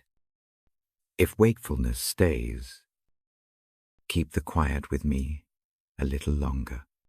In the next part, I will read about trust lifting the gaze toward morning. I will keep the voice soft, and the sentence is short. Stay as long as you need. The night keeps watch. The word remains steady beneath our steps. I set the Bible down for a moment. The lamp keeps its low halo. The page stays open to a place I visited earlier. Tonight, after the passages, I tell a small story. It is a simple tale of renewal. It moves slowly and stays near the ordinary. I begin with a person who once loved small gardens. Their hands learn the soil early. They know how to press a seed just so. Years pass. And life presses harder. Work becomes a long list. A friend leaves. A doctor names a word that tastes like winter. The garden shrinks. Pots stay empty. The seeds sit in a drawer. Hope grows thin like an old rope. One autumn arrives like a slow exhale. The person walks at dusk to a market and pauses at a stall where small plants wait in plastic cups. A single sprig of green lifts toward the light. Something in the chest stirs. The sprig is not dramatic. It will not solve the ledger of loss. It asks only for a place. That small request feels possible tonight. The plant comes home in a paper bag. It sits on the windowsill. Water is minimal. Care is consistent. Each evening, the person returns and lightly touches the soil. Their fingers remember how to loosen a hard place. The motion is small. It wakes a muscle of attention that had long been asleep. The scalp of worry does not vanish, but the hands find a task other than carrying complaints. A neighbor notices the pot by the window. The neighbor brings a folded newspaper with a clipping about a community plot. The clipping is modest. It mentions open hands and shared tools. The person reads it in the lamplight. The words do not demand a change. They simply show a way a little larger than the windowsill. The first visit to the community plot is slow and awkward. Tools are strange again in the hand. The soil resists at first. The person bends as if remembering how to breathe. Other gardeners work without spectacle. They offer a trowel without comment. A small bowl of tea rests on a crate. The act of sharing is ordinary. This ordinariness begins to heal odd places. At the plot, a child laughs at a beetle. A dog sleeps near a shaded row. Someone hums an old hymn quietly while planting. The sound is soft and steady. It does not have to be explained. The person plants a seed in a patch of reclaimed earth and feels a surprising permission to hope for the next season. The hope is small. It is not a rush toward brightness. It is a quiet, leaning into the future. A week passes. A green tip appears. The person notices it first with the eyes, then with the breath. A small, involuntary lift occurs inside the chest. It is like noticing a useful echo. The body remembers how to expect gentle returns. The seed does not make promises beyond its nature. It does what seeds do. Yet the act of watching a small miracle in slow motion is healing. It recalibrates the interior clock. Work remains hard. The doctor's word remains true. But now there is a rhythm outside the ledger of pain. The watering becomes a small liturgy. The person speaks no sermons. They say nothing fancy. They bend. They water. They wait. These actions are practical prayers. The hands speak the language the mind cannot yet use. One evening, an old friend comes by. They sit on the porch and look at the plot. The friend brings no advice. They bring a jar of preserved peaches and 2 simple plates. They eat slowly as the dark settles. The conversation is short and steady. There is room for silence. The presence of another human being at the same table becomes evidence that life can carry companionable weight. Slowly, habits rearrange. The person begins to rise before dawn sometimes. The early air feels like a secret shared between the world and 2 or 3 low birds. The body finds a small edge of strength.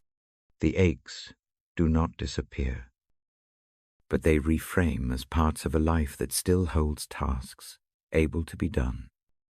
One morning a storm arrives. The plot lies in rain. Some plants bend nearly to the ground. The person runs with a tarp. In the rush of moving, breath becomes a work. The body responds. The hands know the muscles even when the heart is thin. The tarp keeps the young shoots from snapping. The act of saving a small life under a wet sky becomes a kind of hope strong enough to take up space in prayer. As the seasons turn, the plot grows a modest yield. Beans climb a string. Tomatoes split with a sudden blush. The person brings a basket to the gate and walks it to the neighbor who once shared the clipping. The neighbor's face brightens. The gesture is small and private. It is not meant to be noticed by many. It is a quiet exchange. That modest generosity rewires the sense of worth that had been measured only by performance. I tell this not as a fairy tale. I say it as a patient witness. The change is not dramatic. It happens in small acts, piled upon one another. Each small act is an ordinary merciful thing. Water, tending, sharing, eating. Each is simple and enough for a day. In the midst of this slow renewal, nights still come where the heart tightens. Dreams are jagged and the old fear visits like a familiar weather. Yet even in those hours, the person practices small tools they learnt at the plot. They set a cup of warm water by the bedside. They place the Bible open to a single, gentle passage. They whisper a brief, thank you for a single mercy from the Day No Grand list. Simply one small item. Sometimes the mercy is a small kindness from a child who picks a dandelion and offers it to the person with the awkward hands. Sometimes it is a short phone call from someone who says only that they heard a tune and it made them think of you. These are not sweeping transformations. They are little lights along the path. One clear morning, the person walks to the plot and finds a neighbor has left a small card pinned to a fence post. The card says nothing loud. It offers a single line of encouragement written in a shaky hand. The person keeps the card in a drawer and reads it on days when the weather is grey. The line on the paper becomes a stone underfoot. It supports a step forward when the path looks fogged. Renewal in this story is not the removal of all difficulty. The doctor's word remains. The bills gather. Complicated grief visits at odd moments. But the person finds a different relation to those things. They become parts of a fuller life rather than the whole of it. Hope returns in fragments. These fragments are enough. One evening, I watched them from the opposite side of a small table. The lamp casts 2 circles of light. I read a short passage from the Bible and then stepped back to the story. The person listens without needing to fix everything. They breathe with the page. The story of renewal sits beside them, like a seed planted in their palm. I ask you now to imagine this plot for a moment. See the rows, the small trellises, the mugs placed on a low wall. Hear the soft footfalls of someone moving through the dirt. Smell the damp soil. Taste, if you like, the sweetness of a fresh tomato cut into honest pieces. Let the image rest on the palette of your mind. If there is an ache in your chest tonight, think on one small action you might take tomorrow, no heavy plans. A short walk, a call of 3 sentences, a cup of tea shared with someone at the edge of experience. Choose something small that can be done without grand courage. Let that small step be an offering to your own slow recovery. I close this tale with a plain sentence. Renewal often begins small.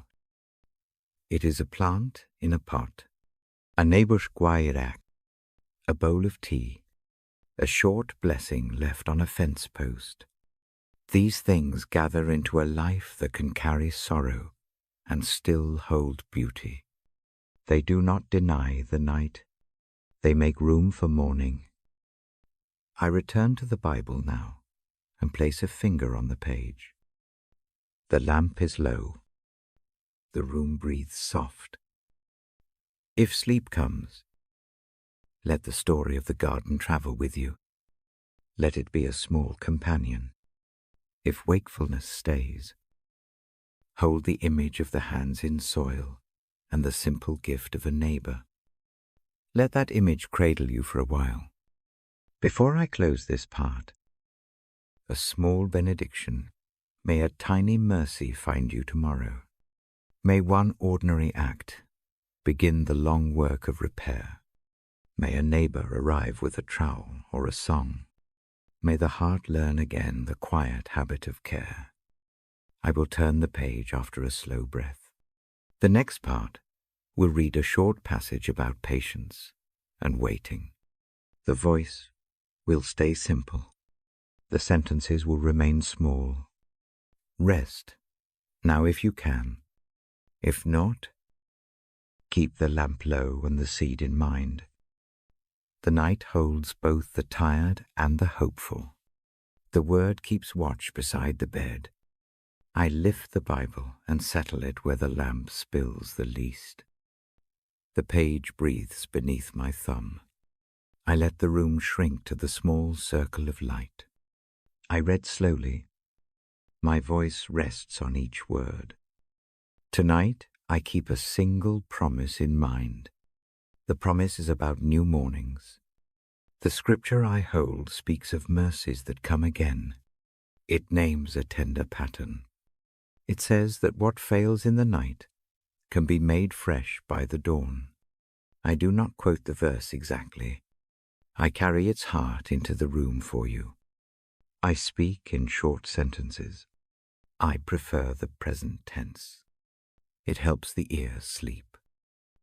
The words stay soft. There is a hush in the house. The air is cool near the window. Light from the street folds itself into the curtains. I imagine a horizon that keeps a small white seam. The seam is not showy. It simply promises light. That promise matters. I ask you to breathe with me. In slowly, out slowly. Feel the rib cage move. Let the shoulders soften 1 degree. If thoughts arrive, notice them and let them drift like leaves. Bring the attention back to the breath. I read a gentle paraphrase now. The message is plain. Mercy appears each morning. It arrives not as a loud trumpet. It comes as a mild, steady gift. It meets what is tired and worn. That meeting does not cure everything at once. It begins again. Imagine the morning you last woke lighter than the night before. Maybe the change was small. Maybe a bird called outside the window. Maybe a cup of tea warmed the hands. These small things register as newness. They are the sort of mercies the scripture points toward. I tell a short scene. A roof breathes steam in the first cold hour. A kettle hisses softly. Someone opens the curtains and the room drinks light. A cat rubs a leg and leaves a small grey fur. That ordinary sequence is not heroic.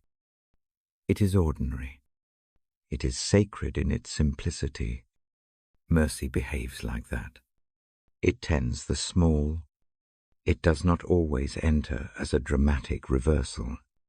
It comes as a series of small brightenings. A morning can reframe the shape of a long sorrow. It does not remove memory. It reframes it, so the heart can carry the story with less crushing weight. I read another line of the passage in my mind. It points to constancy. Mercy does not fail. Its rhythm repeats. Each sunrise is a new page. The weight you held yesterday does not have to be the only shape today. A breath and a morning can alter perspective. That is the main gift. If you carry deep grief, this is not a dismissal. The night still holds its true hardness. I do not pretend the pain is small. I only say the morning returns with a pragmatic grace. It is enough to steady a step. It is not a complete curing. It is a company to move with you through the day. I invite a small practice. Picture the darkness like a cloth on the table. Fold it and place it to the side in your mind. Do not pretend it is gone. Fold it carefully. Leave room on the tabletop for a new cup. See the cup catch the light. Let the motion be symbolic. It is a small offering to the morning. I suggest you name one small thing you hope for tomorrow. Keep it tiny. Water a plant. Call a friend for a minute. Sit in the sun for 3 breaths. Write the hope on a scrap of paper in your mind. Tuck that scrap into a drawer labeled morning. The act trains the hand to expect small beginnings. I read slowly again. The passage I carry speaks of faithfulness that will not tire. That faithfulness shows in small returns. It looks like dew on a leaf at dawn. It is tender and patient. Visualize dew gathering until the leaf is cool and glistening. Mercy is like that. It gathers quietly until the chest feels less raw. There is a practical comfort in all this. If you wake to a new day and find no sudden joy that is expected, instead, look for one small thing that differs from yesterday. A change in posture, a softer sound, a single kind word left on a counter. Collect those small differences. They shape a new beginning. I speak now about regret. Nights show the old ledger more clearly. Regrets press their edges against sleep. The scripture I read offers no flippant erasure. It offers a starting place. Each morning is an unwrapping. You may not be able to reverse a past hurt. You can, however, take one small step toward repair. The day allows that step to be new. Consider a field that lies fallow for a season. The soil seems tired.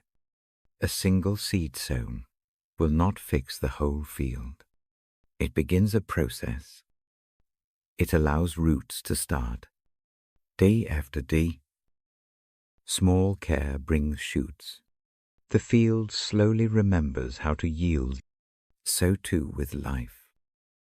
Newness begins in small acts repeated. I read a small paraphrase about hope returned. The tone is mild. It does not cheerlead. It simply reassures that the future is not sealed to one dim script. Change can be gradual. Hope can grow without spectacle. This steadiness is what I wish you tonight. If the mind resists, practice a short ritual. Place a hand over the sternum. Feel the warmth of the palm. Breathe and hold one small phrase inwardly. For some, it may be, mercy comes again. For others, a simple morning returns. Say the phrase softly, with the in-breath. Let it be a tether. I also speak of community in this passage. New beginnings often appear not only for a singular person. They arrive in the breathing room, shared between 2 or 3, a helping hand, a neighbor who waters the plant, a friend who texts one short line, "I am here." These small acts are part of the mercy of morning. Do not expect grand transformation. Instead, look for the tiny rearrangements of the day. A nudge toward mercy looks like a hand placed gently on an elbow. It looks like a loaf of bread left at a door. It looks like someone remembering a name. These are the forms new beginnings often take. I read a brief reflection on patience. Newness seldom rushes. It instructs rather than insists, like a tree that pushes a bud. The process knows seasons. Allow your own timing to be respectful to that natural pace. Resist the urge to measure how quickly healing appears. Small timelines are sufficient. Now I invite one more breathing practice. Breathe in and imagine the first thin line of dawn. Hold the breath for a slow count. Exhale and picture that line widening. Let the image expand until your chest feels roomier. Repeat this 2 more times. Let the body register the enlargement. I offer a short encouragement for tomorrow. Choose one habit that welcomes the morning. It can be as small as opening a window for a minute and letting fresh air touch the face. It can be making a single cup of tea and sipping it deliberately. Small habits create open spaces where mercy can arrive again. If sleep takes you now, let these ideas be a gentle companion. Let the image of dawn sit at the edge of your dreams. If wakefulness lingers, rest in the slow promise that morning brings something new. The promise is neither loud nor demanding. It is patient and practical. Before I close, I read a final paraphrase of the scripture. It says that love renews itself each day. It says that compassion returns like the dawn. It assures that faithfulness does not tire. These are the quiet claims I leave with you tonight. I will end with a purposeful word. Tonight the bedrock beneath your feet can be the small assurance that every sunrise brings fresh mercy. Take one tiny, hopeful act with you into the morning. Let it be enough. In the next part, I will read about patience and the quiet work of waiting. I keep my voice slow and the sentences short. Stay with me as long as you need. The word is steady. The morning will come. I lift the Bible and settle it open across my knees. The lamp throws a small, steady circle. I speak softly. Tonight I ask us to center on the word, not as a task of the mind, not as a test, as a slow motion of the heart. Centering means returning attention to a simple line.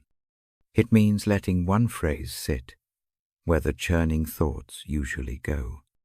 The practice is small. It is practical. It helps the mind stop spinning and the chest unclench. Choose one verse or one short phrase. Keep it small. Let it be a line you can carry in the ear. It need not be famous. It need not be perfect. A single sentence that touches the chest is enough. Write it on a slip of paper if that helps. place the slip beneath a cup. Tuck it into the pillowcase edge. Make the verse a quiet object in the room. I read a sentence from the page now, and let it sit between us. I do not debate.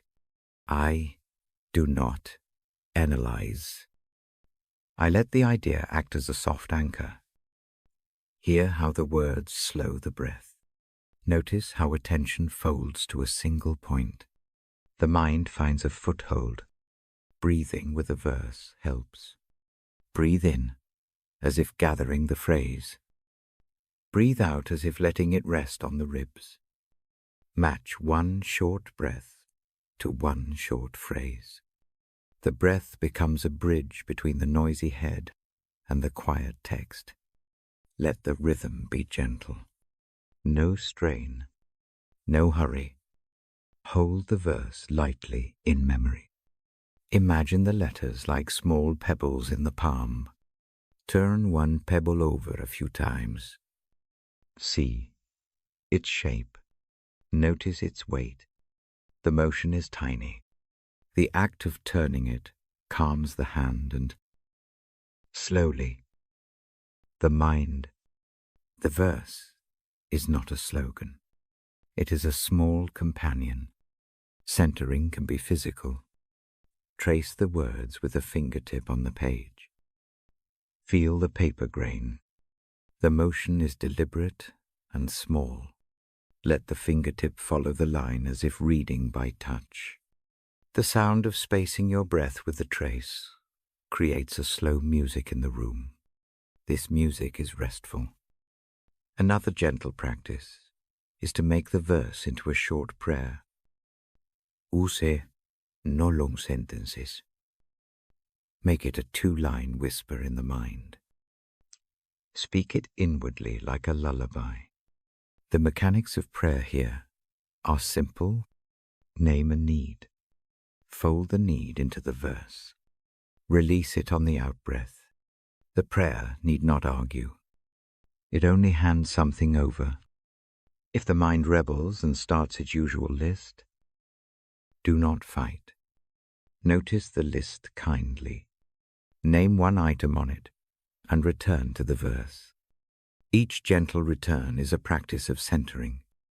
The mind learns by repetition. There is no failure in returning. There is only learning to come back. Keep the tone personal and small. The word does not arrive as a lecture in this hour. It comes as a quiet friend with a lamp. Imagine the words like soft rope lights strung along a dark path. They do not illuminate everything. They mark a way forward, just enough to take the next step. Walk slowly on the lit stones. Use the verse as a filter for the heart. When worry knocks, let the chosen phrase pass through first. Let it be the first response the ear receives. The habit shifts the default. Over time, the phrase becomes a cushion between thought and panic. It does not solve every worry. It changes how the worry touches the chest. I sometimes tuck a verse into the place where the eye rests on waking. A small card sits on the nightstand. The phrase there greets the first breath. It asks, gently, for attention. Facing that line at the start knits the day to a pattern of recall. The word becomes a neighbor to the morning as well as the night. Centering in scripture is also a listening posture. Read a short paragraph, slowly aloud. Let each syllable hang for a beat. Pause between phrases. The silence gives the words room to land. If sleep comes while the mouth is still forming a line, that is good. The cadence of speech itself often invites rest. Turn a line into an image if the mind likes pictures. If the verse mentions peace, imagine a small field or a sheltered bench.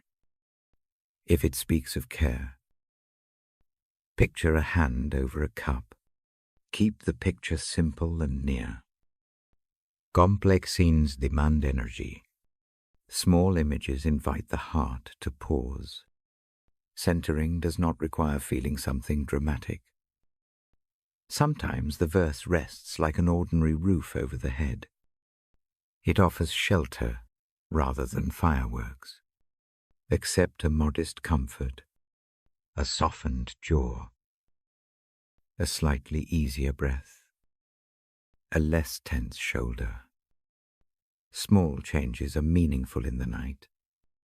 When doubt presses, read the verse a second time in a different voice. Whisper it now, then say it silently.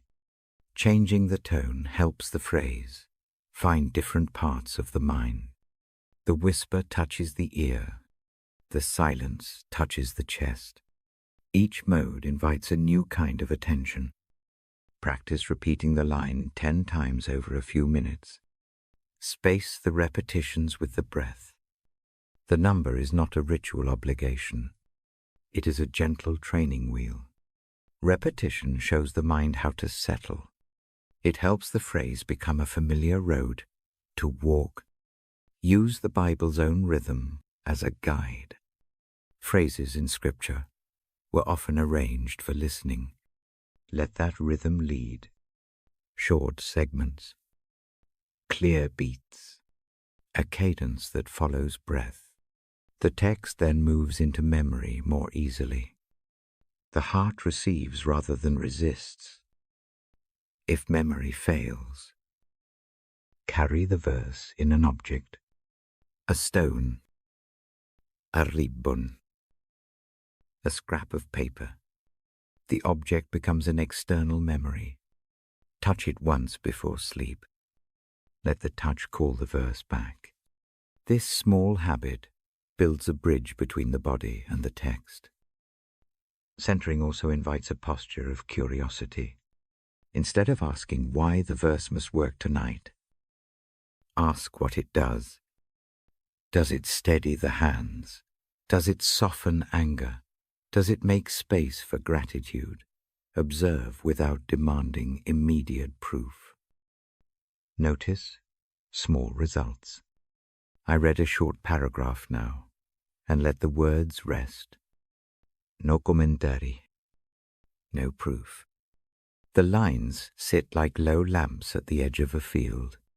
Listen to the pace. Let the ear become the home of attention. Allow the heart to answer in its own way. If sleep is distant, practice a slow journaling in the mind. Name one truth that the verse suggests. Turn it into one sentence. You can live by tomorrow. Keep it small. Plan no sermons. A single manageable truth helps the mind. It gives a task too small to resist. When the night brings old regrets, hand them to the Word, as if passing a folded coat. No need to fix the past. The act is to transfer weight. The Scripture acts as an accepting presence. It does not excuse harm. It makes room for rest while repair happens in time. In community, this practice gathers. If someone else reads the verse aloud, 7 nights in a row, its sound becomes a shared contour. Companions learn the phrase together. The voice of another can make the text a mutual anchor. If you are alone, imagine that shared voice as a soft echo in the next room. Centering in the word shapes how the imagination rests. Unchecked imagination often runs to worst-case ends. A verse can be a guardrail. It does not shut imagination down. It simply gives it a kinder boundary. Let the mind play within a smaller, safer field. I offer a tiny exercise now. Choose a 4-word line. Say it on 1 breath. Hold for 2 counts. Release the breath. Repeat 5 times. Each repetition is an act of centering. It calms the nervous system by synchronizing thought and breath. Place the Bible within reach. If waking comes in the night, read one short line before turning the light off. The return to the same line creates a continuity between the hours. The word then becomes not only a bedtime companion, but a midnight anchor. Keep expectations gentle. The verse may not change everything tonight. That is acceptable. A single night's shift can be small and still real. Measure the change in softer breaths and quieter shoulders, rather than in dramatic conversions. If the chosen line ever feels worn or hollow, choose another. The practice is not loyalty to a phrase, but to the habit of centering. The word has many sentences. Let the heart find the one it needs now. I will read one more short passage slowly. Let the cadence fill the space. Let the words fall like soft rain on a roof. Breathe with them. Receive them as you would a warm blanket. Before this part closes, hold the verse in the mind one final time. Place a hand lightly over the heart. Breathe in and let the phrase come. Breathe out and let it rest. Say nothing more. The motion is small and decisive. I give a brief blessing as one who reads for the night. May this word be a calm center. May it make room for gentleness in the mind. May sleep, if it comes, be soft. May waking find a small light already present. The page closes quietly. The lamp remains low. If you stay awake, keep the verse with you and return to it in the slow method we shared. If sleep comes, let the word be the final rhythm in the ear. In the next part, I will read a passage about practicing praise in ordinary life. The pace will remain slow. The sentences will stay short. Rest for now. The word keeps its place beside the bed. I open the Bible with slow hands. The lamp gives the same warm circle. The page breathes where my thumb rests. I tell you the book holds an image I return to often. It is soft and steady. It feels like shelter. I read a passage about a protector. The language leans into a simple picture. The defender is like a bird with wide wings. The wings spread over the small things and the large things alike. They make a sheltered space. They make a quiet home from storm and from sudden fear. I do not quote the verse. I let the scene live in translation. In the small phrases I choose for tonight, picture a bird. The wings are large enough to cover a nest. The feathers are layered. They fold down like a roof. Under them warmth gathers. Under them breath slows. That is the image I carry into the room. It asks nothing from you, but the willingness to imagine being bent toward by that shelter. Breathe with me now. In slowly, out slowly. Each breath finds the steady rhythm of a wing stroke. In, out. The motion is patient. It is not urgent. It is enough to steady a frightened chest for a few breaths. I speak about protection in plain terms. Protection is not a promise that trouble will vanish. It is a promise of presence. It is a steadiness that does not leave when the night grows loud. The wing is not a guarantee of immediate escape.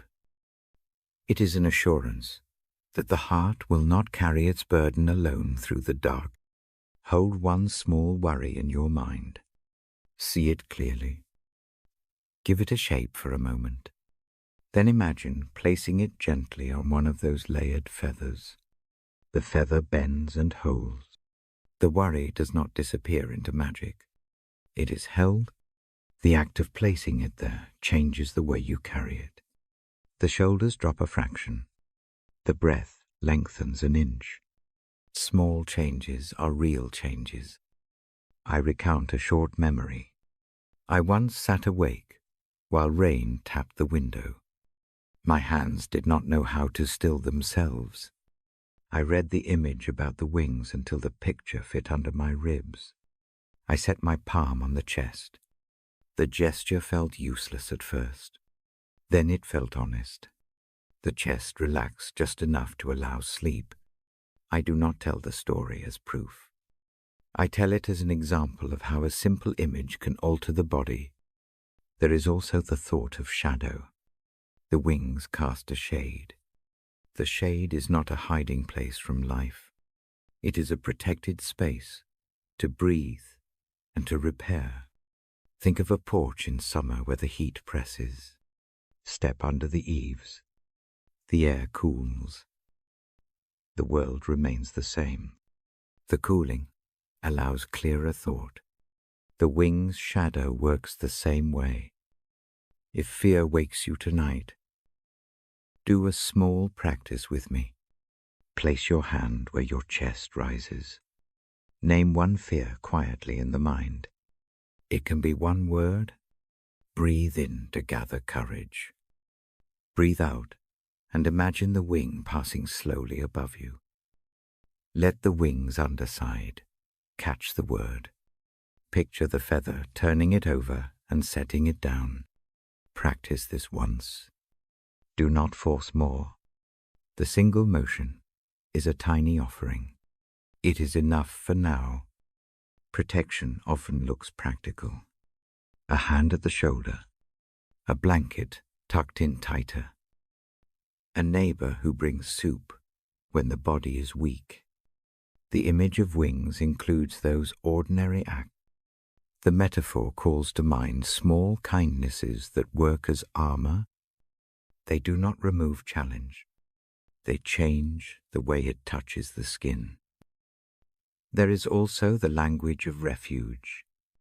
Refuge is an architectural word. It names a place to step into. The winged image makes that place personal and portable. You can imagine the refuge like a small room under a winged ceiling. The room has a narrow lamp, a soft chair, a cup of warm tea. That room exists within the shelter. The image promises. It is a place to put down hands and to breathe.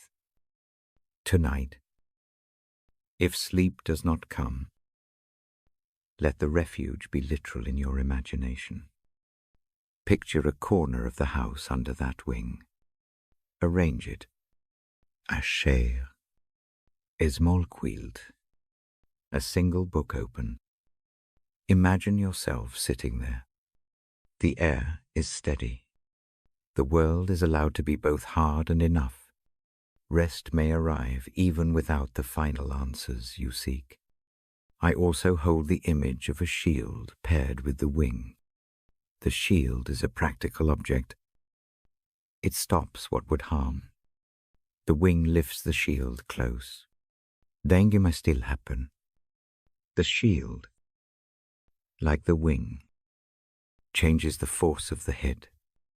It keeps you intact enough to continue.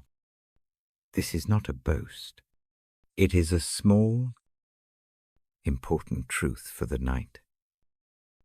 Mercy hides inside that shelter. Mercy is the way care moves towards small wounds. A folded wing does not shout. It presses gently at the places that ache. Mercy tends in the same way. It does not force a large healing in an hour. It offers the close touch that begins repair. Let that thought be a comfort without promise of a miracle tonight. If you have trouble trusting the image, move slowly into it. Start with one small piece. Feel the imagined feather brush your wrist. Stay with that sensation for 3 breaths.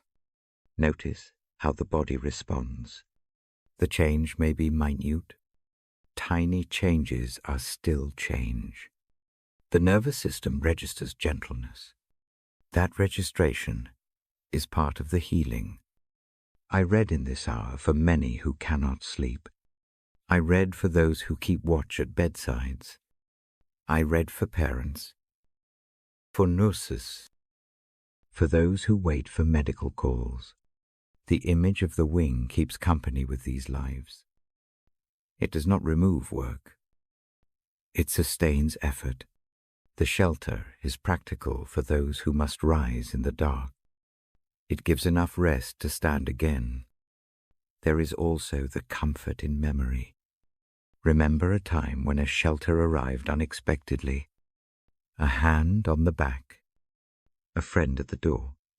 The wing in tonight's picture holds those moments up as evidence that protection can be practical and gentle. Memory becomes a small stockpile of courage for the next night. I offer a short, silent ritual.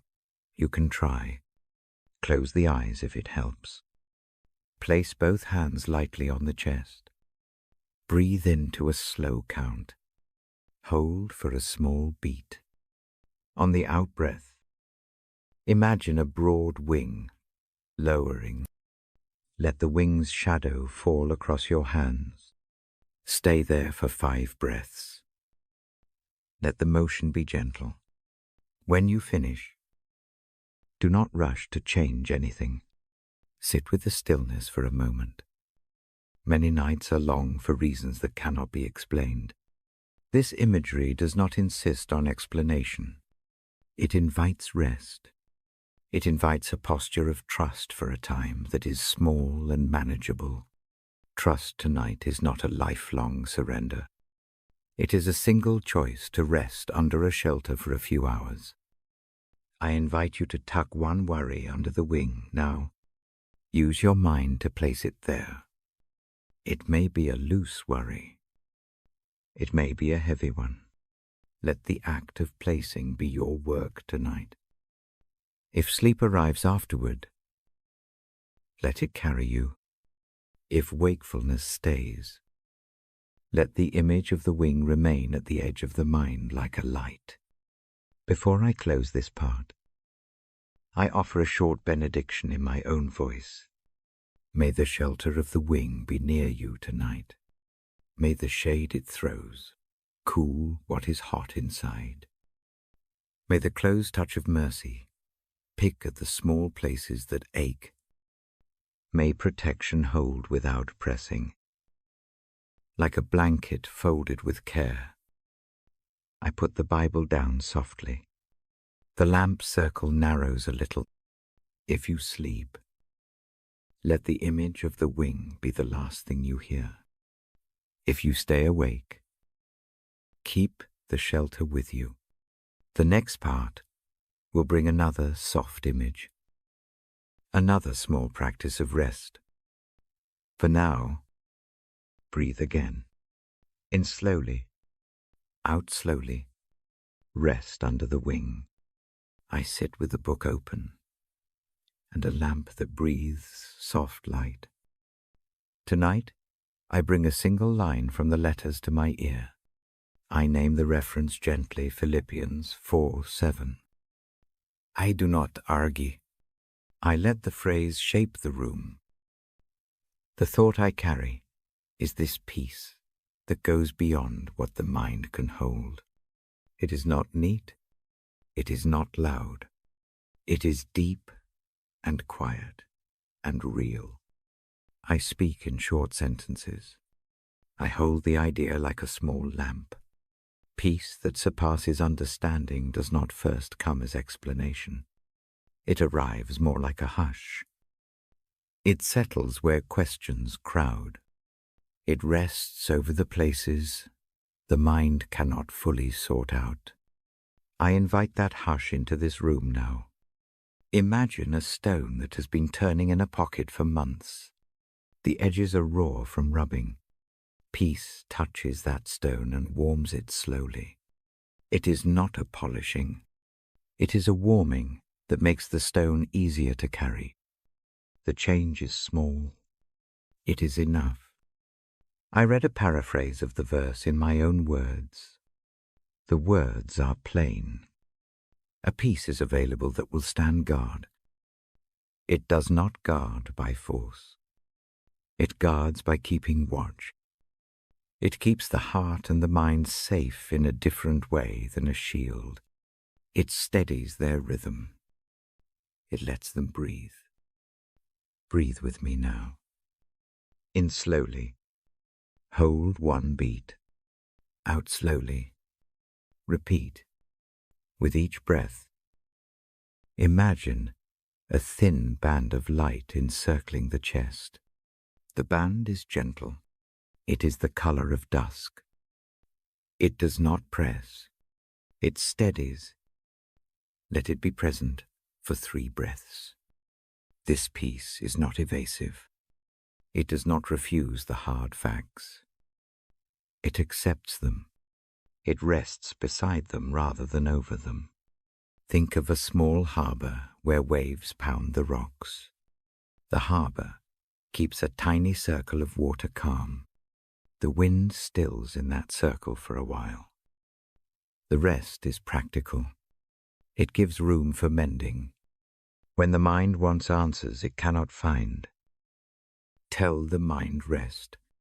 You do not need to solve everything right now. The peace I am inviting is not a blank erasure of thought. It is a gentle reordering. It creates a space where the loudest thoughts no longer take the only seat. Place your attention on the hands. Feel the skin on the palm. Let the fingers relax one at a time. The body follows small cues. The nervous system listens to little motions. These tiny acts help the mind accept the peace being offered. A relaxed hand is a small proof that something is shifting. I sometimes say this to myself at night. Let what is beyond me be held where it belongs. The line is a simple permission. It tells my chest that some things need not be solved tonight. Saying that permission quietly is an action. It unburdens the shoulders by an inch. That inch matters. There is another image that comforts me. Imagine a gentle sentinel who sits outside a door. The sentinel keeps watch all night. It does not march or shout. It simply waits with a steady breathing. Nothing that wants to break in finds its way past that sentinel easily. The sentinel is kind. It is patient. It knows the names of those who sleep behind the door. If worry presses, name one worry aloud in the mind. Make it small. Give it a single sentence. Then imagine sliding the worry through the sentinel's hands. The sentinel takes the small paper and holds it until morning. That imagined holding is the work of peace. It does not fix the worry in an instant. It keeps it from dominating the night. The phrase that comes with this promise often feels surprising. It says peace will literally guard your heart and your thinking. Guard, in my mind, means to keep watch, to steady, to make a quiet boundary. It is different from shutting the world out. It is a close, calm accompaniment. I do not use big words when I invite this peace. I use small practices. One is a breathing pause.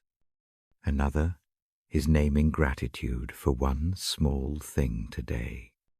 A third is placing the hand over the heart as a promise of witness. These acts are not magical. They are practical ways to let the mind step back from its fiercest circling. Tonight, I ask you to pick one gentle image to hold, maybe a sentinel by a door, maybe a small harbor, maybe a band of dusk light around the ribs. Let that image be yours for a few breaths. Return to it when the mind wanders. Come back without scolding. The practice is patient and forgiving. Peace beyond understanding often feels like a mismatch to the logic that demands reason. It does not make sense on paper. It works where reasoning cannot. I treat it like a companion who knows the route that I cannot yet see. I accept the company. I walk slowly with it. If you keep a ledger of fears, choose one item from it tonight. Do not attempt to audit the whole list. Take one paper from the stack, fold it, lay it at the sentinel's feet. Imagine the sentinel placing the paper into a chest. The chest has a soft lining. The act of placing the paper down is itself restful. I read the Bible for many who sit awake with heavy thoughts. I do not give complex theologies. I give simple invitations. The trust I offer is small. Trust one breathe.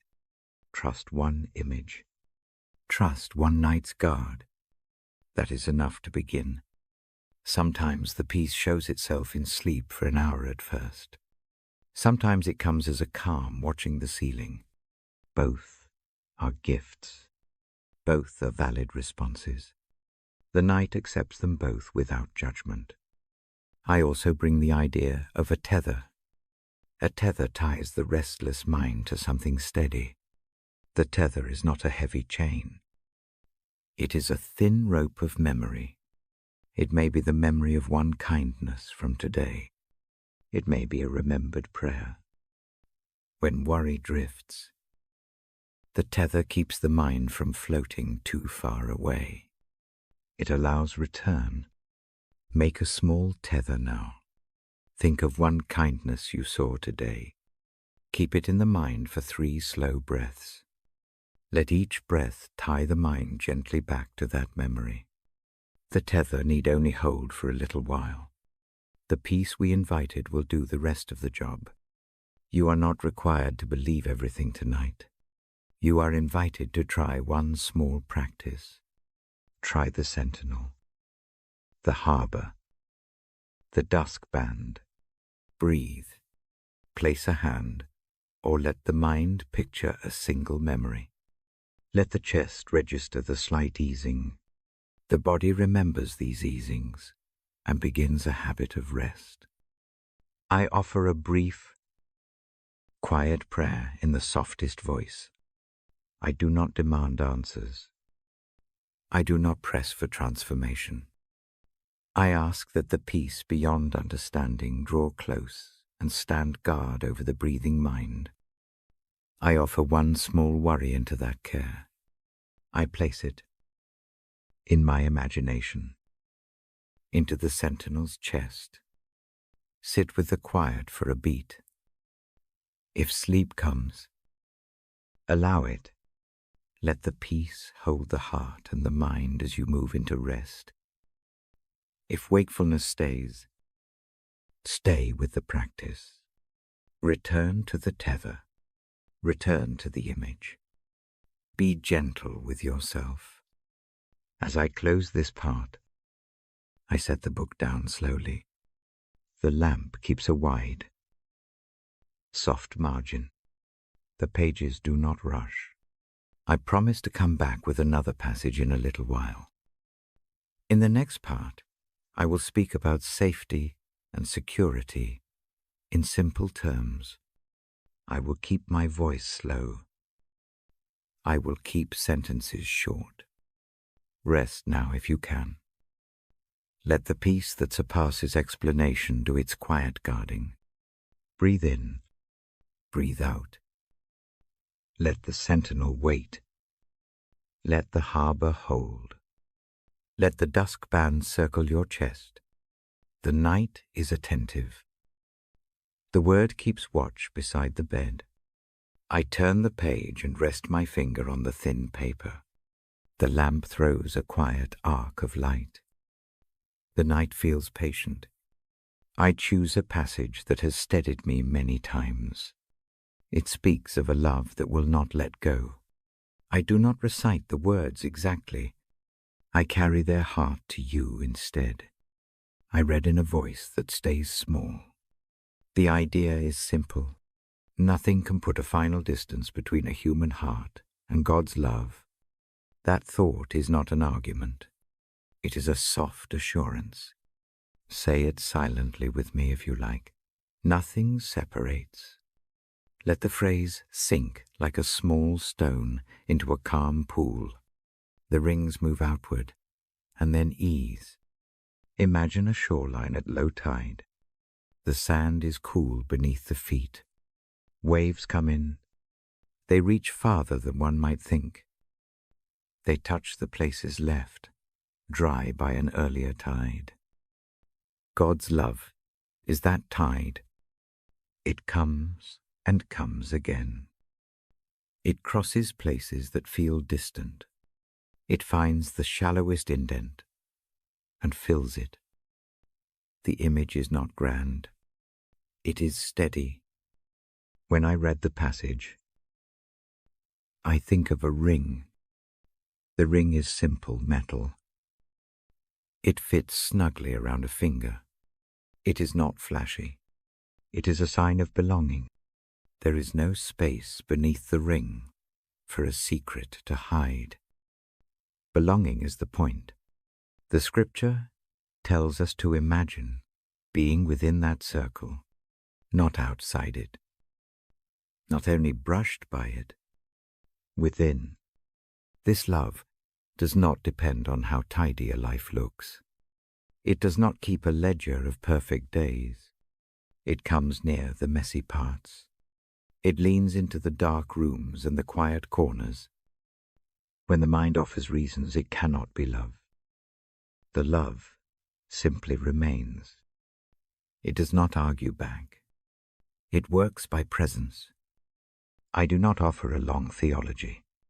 I offer images and small practices. The first practice is breathing. Breathe in slowly. Imagine the breath is a thread drawn through you from a warm lamp.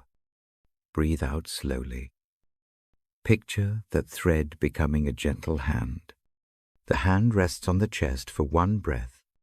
It does not hurry. It only steadies. The next image is of roots. A tree stands even in wind because its roots weave deep. You might feel unmoored. The text invites the imagination to picture roots wrapping around the heart. They hold. They do not solve every storm. They make the standing possible. Let that picture sit for 3 slow breaths. Think of music played softly behind a scene. The melody does not demand attention. It supports the moment. God's love is like that music. It underlies the day. It does not empty the difficulty. It gives a background that changes how difficulty is heard. Lift one shoulder and then release it. Let the music take a small weight away. There are long lists. Some try to make of things that push away. The passage I hold names extremes and powers. I do not recite them. I say only this: no height or depth, no remembered hurt or imagined fear. No power in the world can set love beyond reach.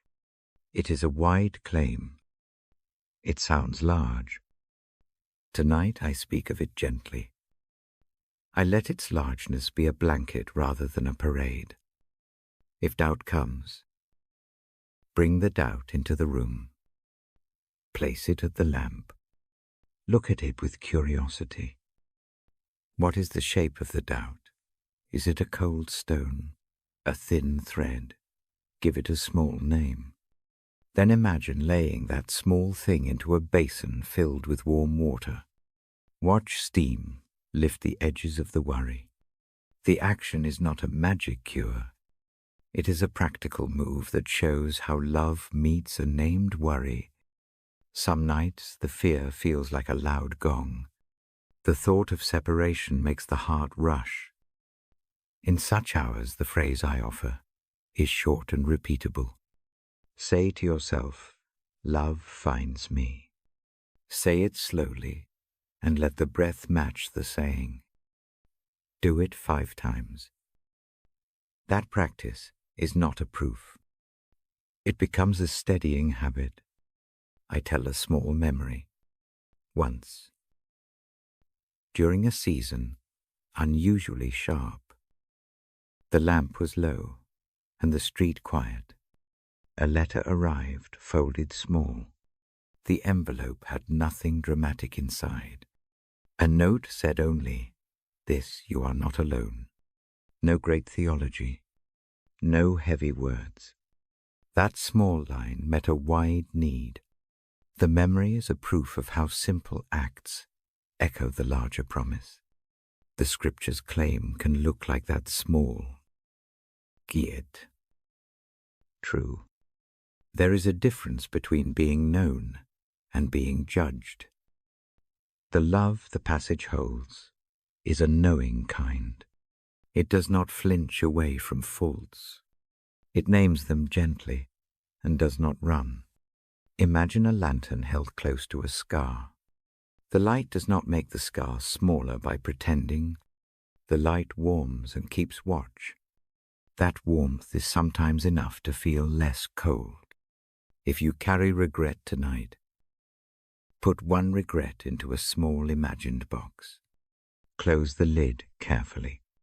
If it helps, label the box with a single word. Tuck the box beneath the bedside table in your mind. Picture the love I read as a covering cloth over the table. The cloth is thick and soft. The box sits under it.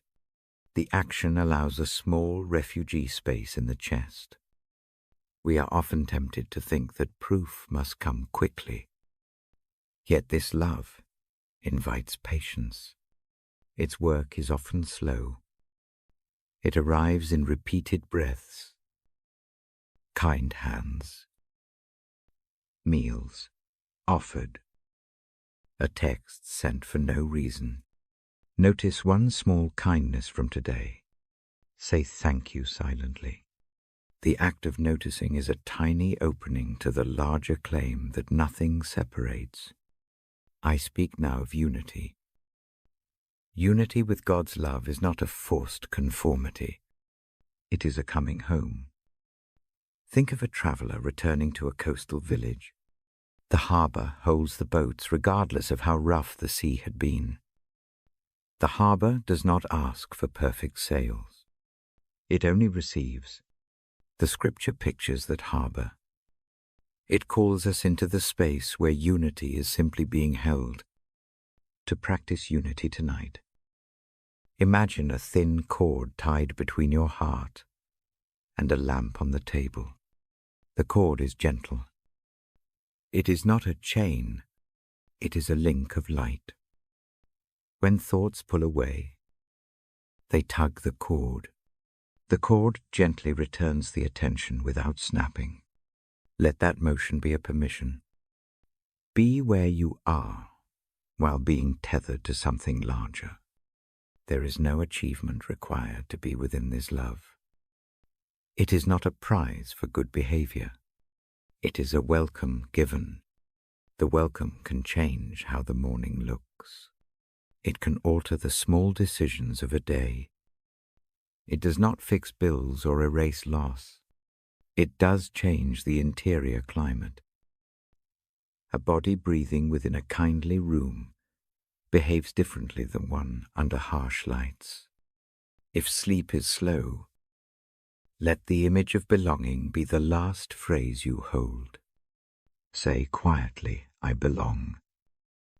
Breathe. Repeat once. Keep the words plain. Avoid grand speeches. Small sentences fit tired ears better. Let them fold into the breath. I offer a brief benediction now. May the sense that nothing separates you from love rest like a warm cloth. May the knowledge be a slow lamp in the night. May it steady hands and soften the jaw. Receive this blessing without needing to prove it. Let it sit beside the pillow like a small companion. Before I close the book, I invite a single action. Place a hand where your breath is widest. Feel the gentle rise and fall. On the in-breath, picture the cord between your heart and a calm light. On the out-breath, release an image of a worry into the lamp's glow. One small exchange is enough for tonight. I will come back in the next part with a passage that traces love into action. My voice will stay soft. The sentences will stay short. The lamp and the book will be where they are. Rest if the night finds you. Stay if it does not. Either way, the promise stays. Nothing can finally put a distance where love dwells. The lamp is low. The Bible lies open in my lap. I breathe slowly and let the room settle. Tonight I ask only one thing. Be still with me and listen for a gentle whisper. Settle where you are. Loosen the shoulders. Let the jaw unclench a fraction. If a hand rests on a blanket, leave it there. If feet touch the floor, notice the point of contact. These small senses help the mind come home. Breathe with me. In slowly. Hold for a soft count. Out slowly. Let each out-breath fall like a small curtain. The rhythm becomes the room's steady heartbeat. That pulse is a good place to begin. When I read the Bible at bedtime, I listen as much as I speak. I listen for the slow, quiet phrases that slip past argument and hurry. The voice I follow is often not a trumpet. It is a low sound, almost a rustle. It comes in the gentle cadence between two breaths. Imagine a thin bell hanging in a quiet room. The bell does not clang. It gives one delicate note, and then waits. That single note invites a pause. The pause invites listening. Treat the night like that room. Let one small sound open the space for another. Thoughts will come. They are not intruders to be chased away. Notice them kindly. Name one briefly and return to the breath. The practice is patient. It is not a test. Each return is a small act of trust. Place a hand on the chest for a moment. Feel the rise and fall beneath the palm. That motion is the body's whisper. It is a place where the heart and the word can meet. If the hands shake, let them shake. The shaking is part of the story. It does not disqualify listening. I will read a short line from the pages in a moment. For now, imagine listening without hurry. Close your eyes, if that helps. Let the lids be soft.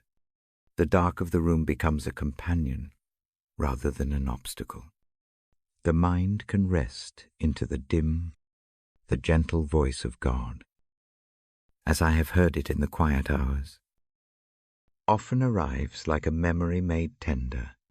It is not always a new instruction. Sometimes it is a plain reminder that we are seen.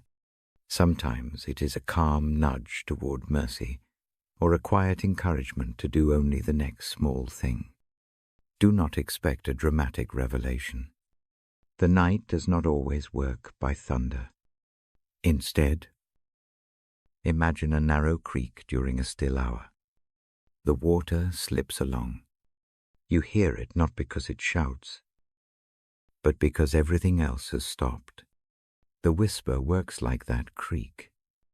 It becomes audible when the clatter of the day quiets. If you find a phrase from Scripture that sits well in the ear, hold it gently. Let the words be an inner lantern. Place them where the breath rests. A single short phrase, repeated slowly in the mind, can become a soft anchor. Choose the verse that comforts you most tonight. Keep it small. Repeat it on the in-breath once or twice. Listening for the gentle voice is also a practice of patience. Wait without demanding immediate clarity. The mind seeks, answers, like a hand searching pockets. Donate donat rumage. Rest the hand on the chest and wait. The voice may come as a warmth rather than a sentence. It may be felt rather than heard. Notice how the body answers small kindness. A tight shoulder releases by an inch. The jaw relaxes a fraction. These tiny changes are evidence that the heart is receiving something. Do not discount them. They are the way the whisper moves from hearing into being. At times the voice arrives as a memory of grace, a neighbor's brief help, a meal left at a door, a line of comfort spoken years ago and remembered now as if it were placed beside the pillow. These small mercies are often the hush's language. Let one such memory come. Hold it. Breathe with it once. The hush also visits as invitation. It may ask only for one action. Forgive one small thing. Let go of one tight thought. Take one walk tomorrow. The request will often be practical and modest.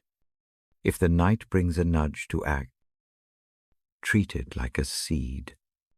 Plant it in the mind without forcing it to sprout immediately. If ears strain for sound, listen inward. Hear the silence between the breaths. Notice the small stirrings of memory.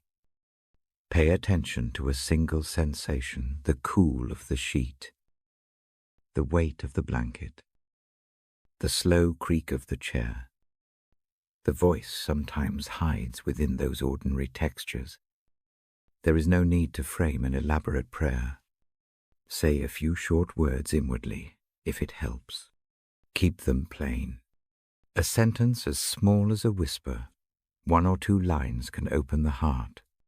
If words feel heavy, breathe and hold the intention of listening without language. Intent is enough.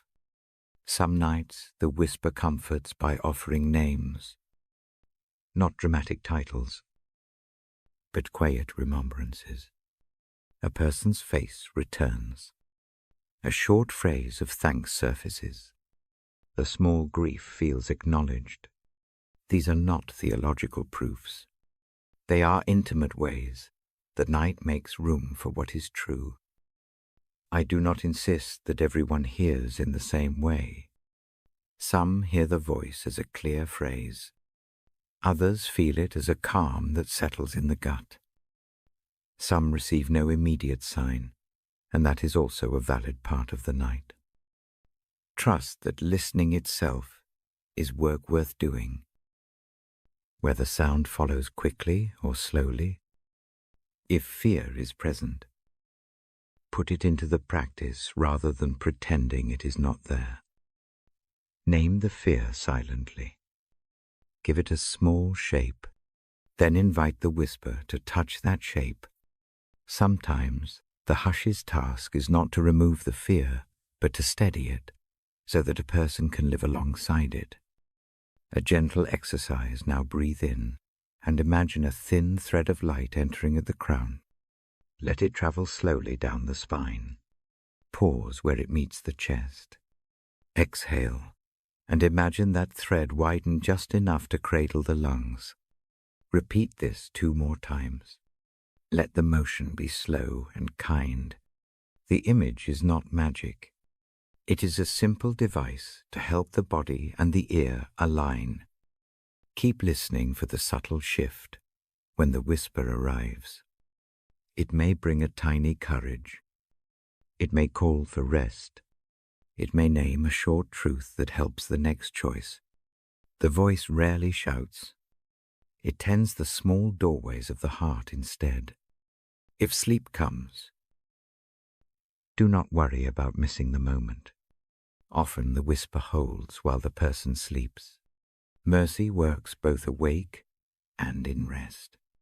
If wakefulness stays, remain attentive without clinging. The patient posture is the heart of this practice. A small suggestion: for later, keep a scrap of paper by the bed. If a soft word arrives in the stillness, note it quickly. The scrap is not to be studied now. It is a ledger of tenderness for the morning. Many whispers fade with daylight. The paper can keep one safe. Be gentle with expectations. The night is a teacher of slow things. It will not always reward impatience. It rewards presence. Presence is the smallest, truest offering a tired heart can make. Now, I will read a brief passage that leans into listening. I will speak slowly, so the space between lines is wide. Let the silence between my words be as important as the words themselves. If the breath carries you toward sleep, that is a gift. If it keeps you alert, stay with the quiet and let the hush work without hurry. Before I begin, place your hand over the place where you feel the breath most clearly. Feel the pulse. Know that this moment is enough. Listening itself is a form of prayer. It does not need performance. It needs honesty and a soft readiness. When the reading finishes in the next part, allow a few seconds of silence to sit. Let whatever came sound, warmth, a small thought settle in the body. If nothing seems to have stirred, rest in the discipline you have practiced. The habit of listening opens channels over time. I will close this piece with a quiet encouragement.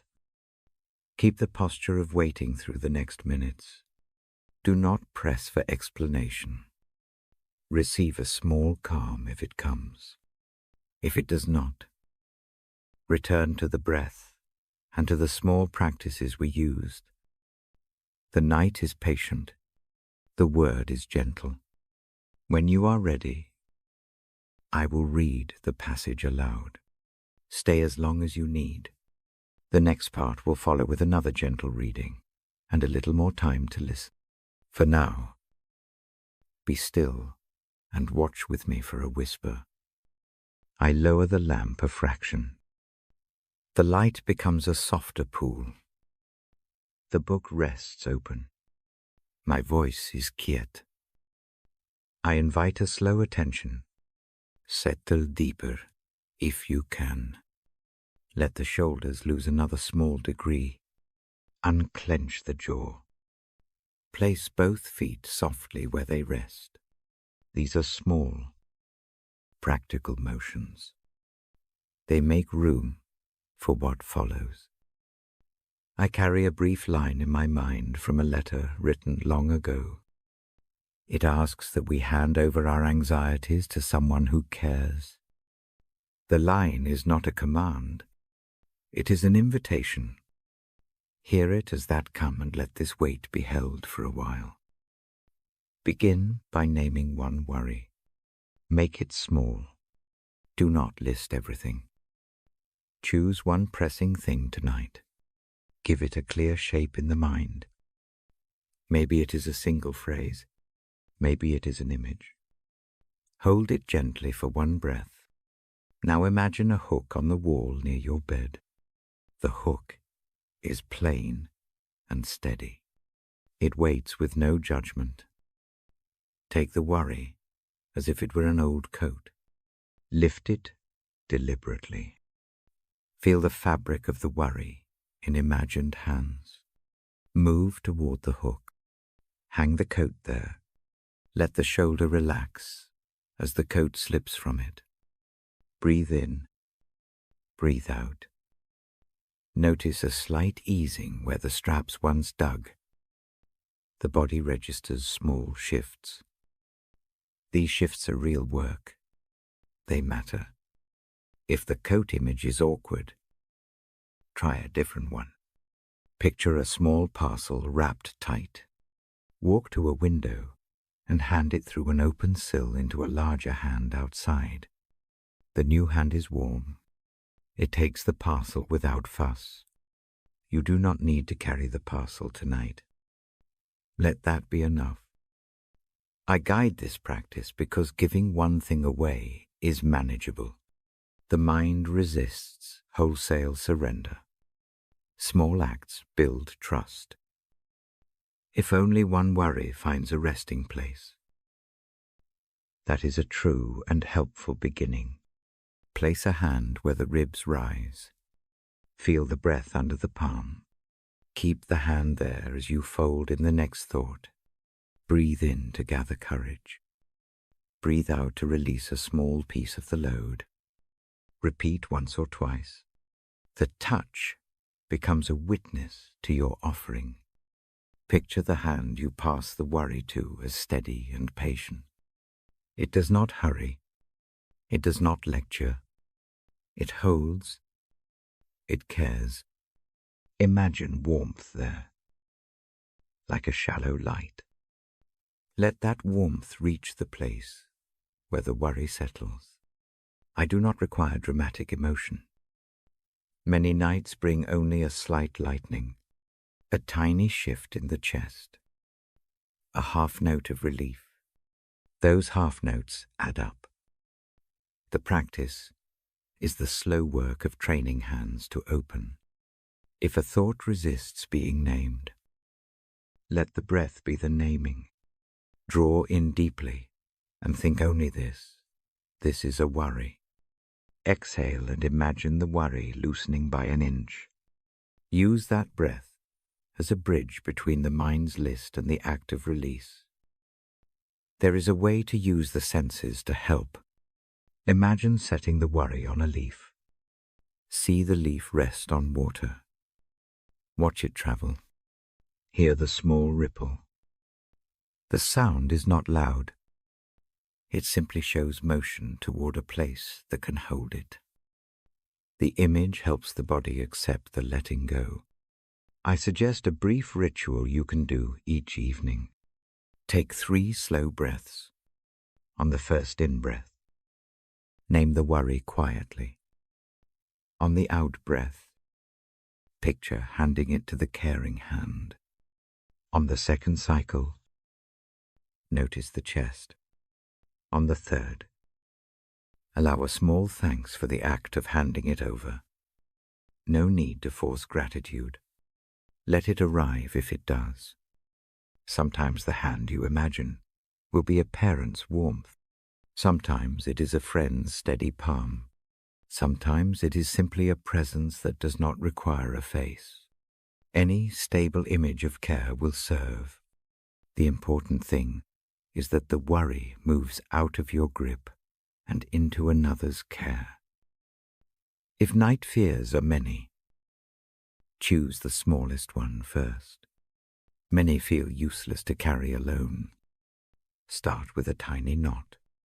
Untie one loop. Set that loop down. That single action trains the hands to trust another to carry more in time. I know the mind can be skeptical. Give the practice 2 tries. The first may feel strange. The second often feels more possible. The soul learns by repetition, not by single dramatic conversions. Do not rush the body. Let muscles relax slowly. Let the breath lengthen by an inch. When hands unclench even slightly, the nervous system notes the change. That is the mercy moving from image into physiology. Notice it. Honor it. If tears come, let them. They are part of the body's language for release. If quiet does not bring tears, do not force them. Rest is not measured only by tears. A softened jaw is a kind of mercy too. I often offer a short phrase to hold quietly as the image settles. Use a line that is simple and steady. For example, say inwardly, I lay this down. Say it with the in-breath. Let the out-breath pretend to carry the phrase away. A small sentence spoken in this way becomes a tether for calm. After you have placed one worry on the hook or into a willing hand, imagine a tiny light in its place. The light is not bright. It is enough to mark the spot and to keep the worry seen, but held.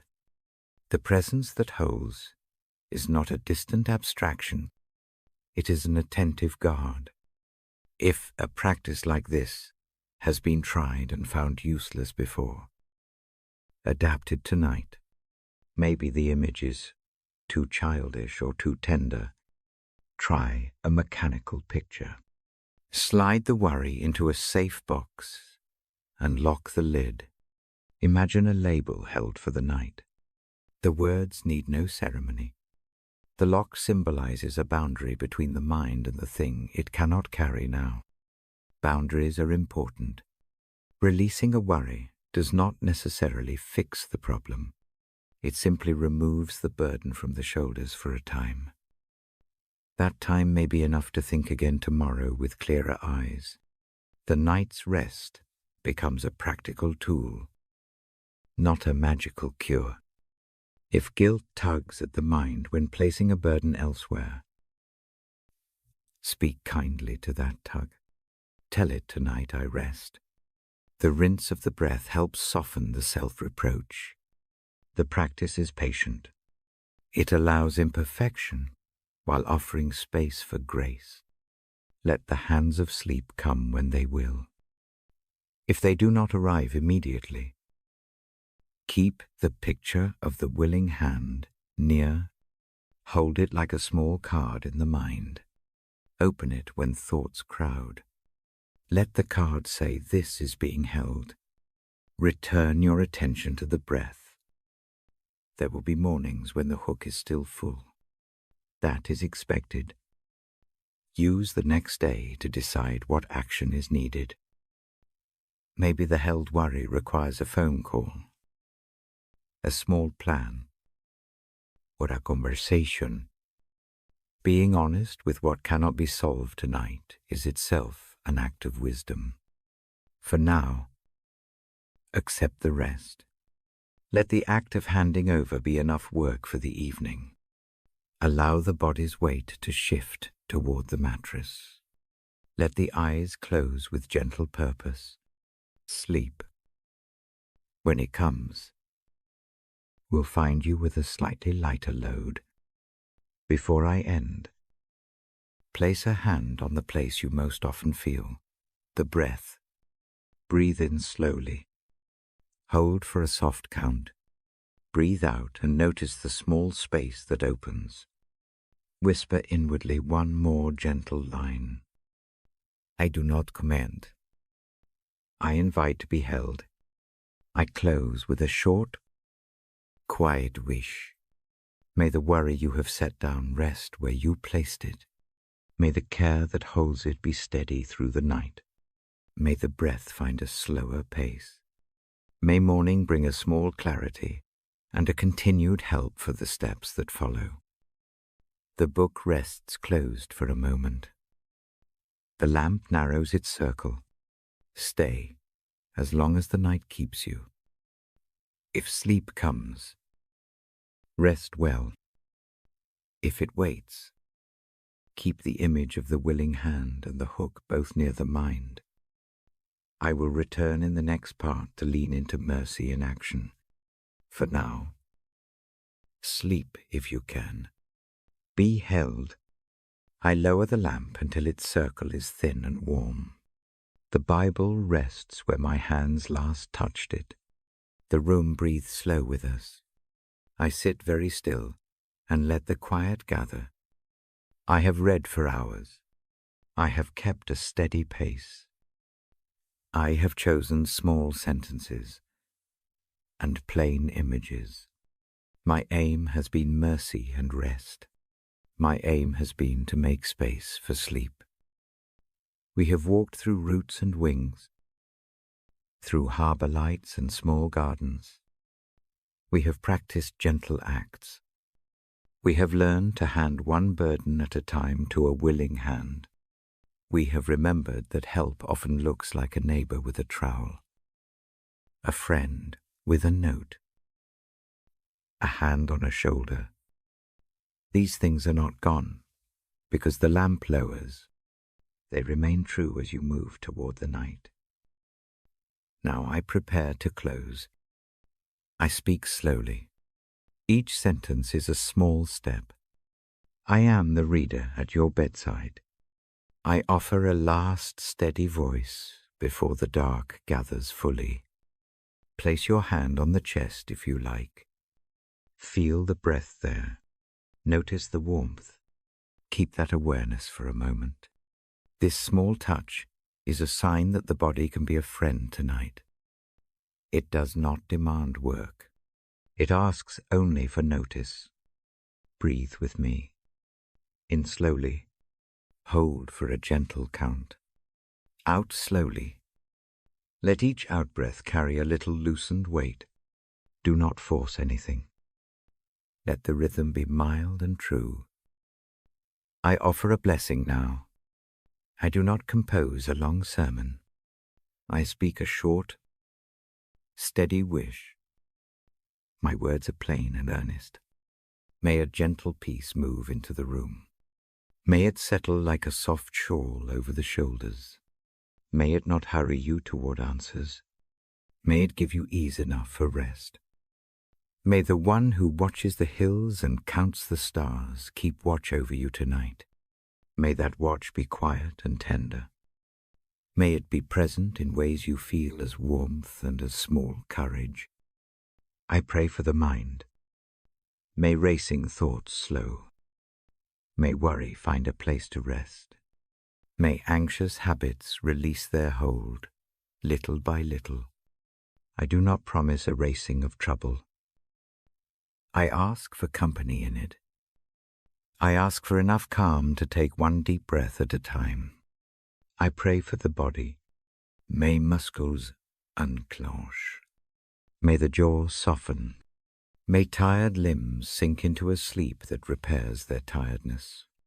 If pain is present, may it be met with gentle care. If rest does not come fully, may the body gain small measure of ease. I pray for the heart. May tender places feel held.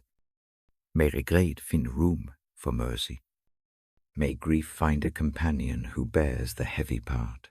For now, I ask for a quiet that makes space for memory without letting it dominate the whole night. I pray for those who keep watch. If you are beside another, or at a bedside, or standing in a hospital corridor, may your strength be steadied. May a small rest come in the margins. May a neighbor arrive with a warm cup or a short word that lightens the load. I pray for parents who rise at odd hours. May the small hands on little chests breathe easier. May the lullabies you know return without strain. May the sheer work of care be met with kindness from others when it is available. I pray for those who live in fear tonight. May the fear be met by a presence that will not abandon. May the courage to do the next small thing come when it is needed. You do not need to solve everything now. One small step is real progress. I pray for those who cannot sleep because the questions are sharp. May patient trust arrive as an anchor. It need not answer every question at once. It can simply be a hand that steadies the breath for a while. I pray for those who feel far from faith. Your distance will not disqualify you from mercy. The word I have read this evening does not demand perfection. It offers room. It offers a steady company. If you listen in the night, accept what you can. I ask that mercy find its way into ordinary acts. May small kindnesses from the day become a chain for tomorrow. May one neighbor's smile, one coffee left where you will find it, one short call serve as evidence that caring threads run through life. I pray for forgiveness to begin as a small action. If there is a ledger you carry, may you set down one sheet tonight. It need not be the whole account. Place one thing where another hand can hold it for a while. That small act is an opening for rest.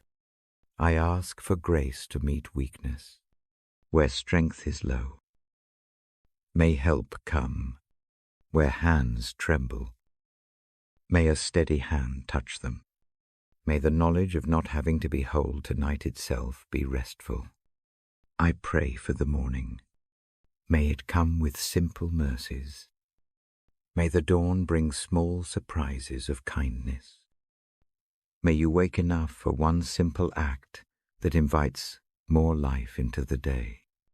I do not speak long now. The prayer is short, and the room is quiet. Breaths come soft and spaced. Let the words settle. Heavenly Father, hold them close. Keep a gentle watch. Give peace that visits and stays. Grant rest that mends.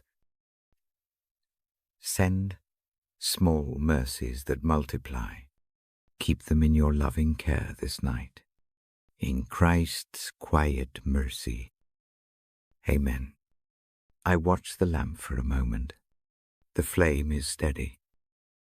The book is a place I return to. I will return to it again if you wish. The minor list of tasks for the morning can wait. Tonight is for rest. If you have been with me through the whole reading, thank you. If you joined just now, welcome. The invitation is the same. Come with a tired heart and stay a while with the word.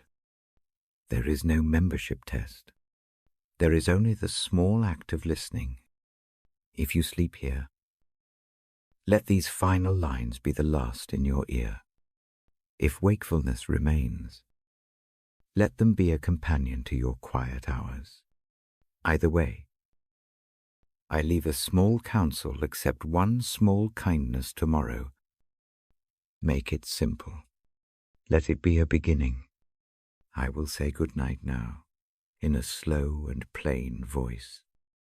Good night. Rest easy. May dreams be sweet, under God's careful watch.